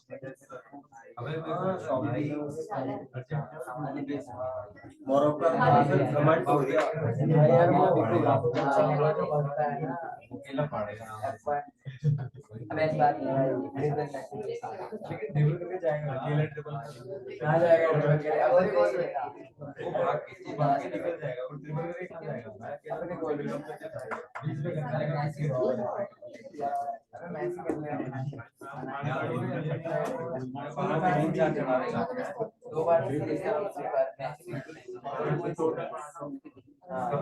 दो बार से लगातार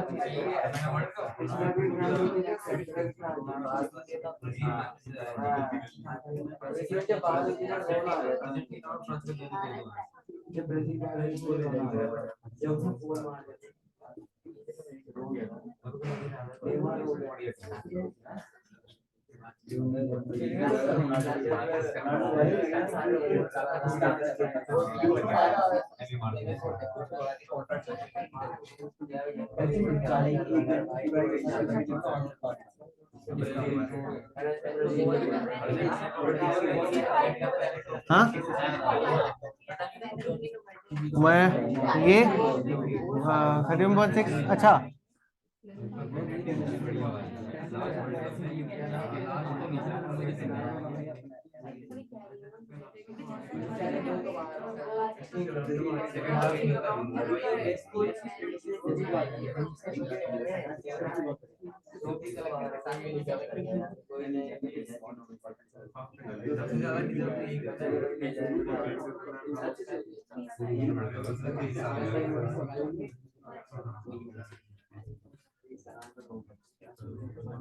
अब देखिए इधर ध्यान से देखिए, मैंने पहले और दूसरे एनर्जी लेवल में गैप ज्यादा दिया है, दूसरे तीसरे में और कम दिया है, क्योंकि इसकी एनर्जी -13.6 -3.4 -1.5 -1.15, फिर एनर्जी डिफरेंस और कम हो रहा है, फिर और कम हो रहा है, फिर और ऐसे एनर्जी डिफरेंस कम होते चले जा रहे हैं।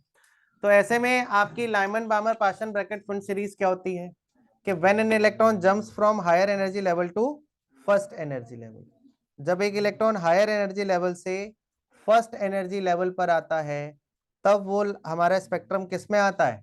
लाइमन स्पेक्ट्रम में। किस में आता है? लाइमन।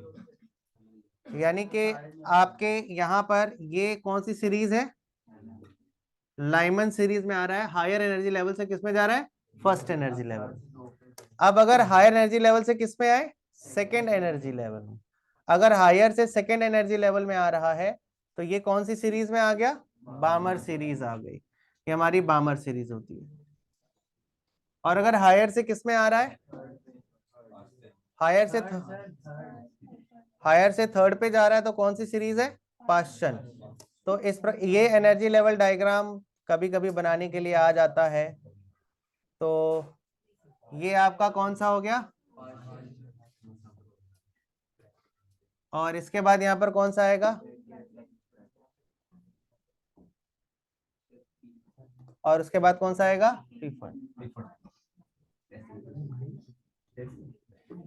और फिर लास्ट में पी फंड सीरीज।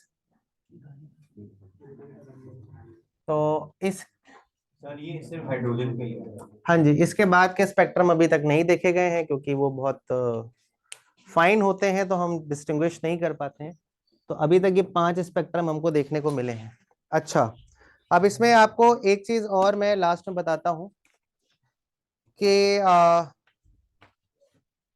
चलो न्यूमेरिकल्स में बताऊंगा। तो ये एटम की आपकी थ्योरी थी पूरी, ठीक है। इसके बाद इसके न्यूमेरिकल हैं, अभी मैं वीडियो डाल दूंगा, देख लीजिएगा आप लोग। सर ठीक है। के कहाँ पर कूलम्स कांस्टेंट 1/4 ए रुक जाओ।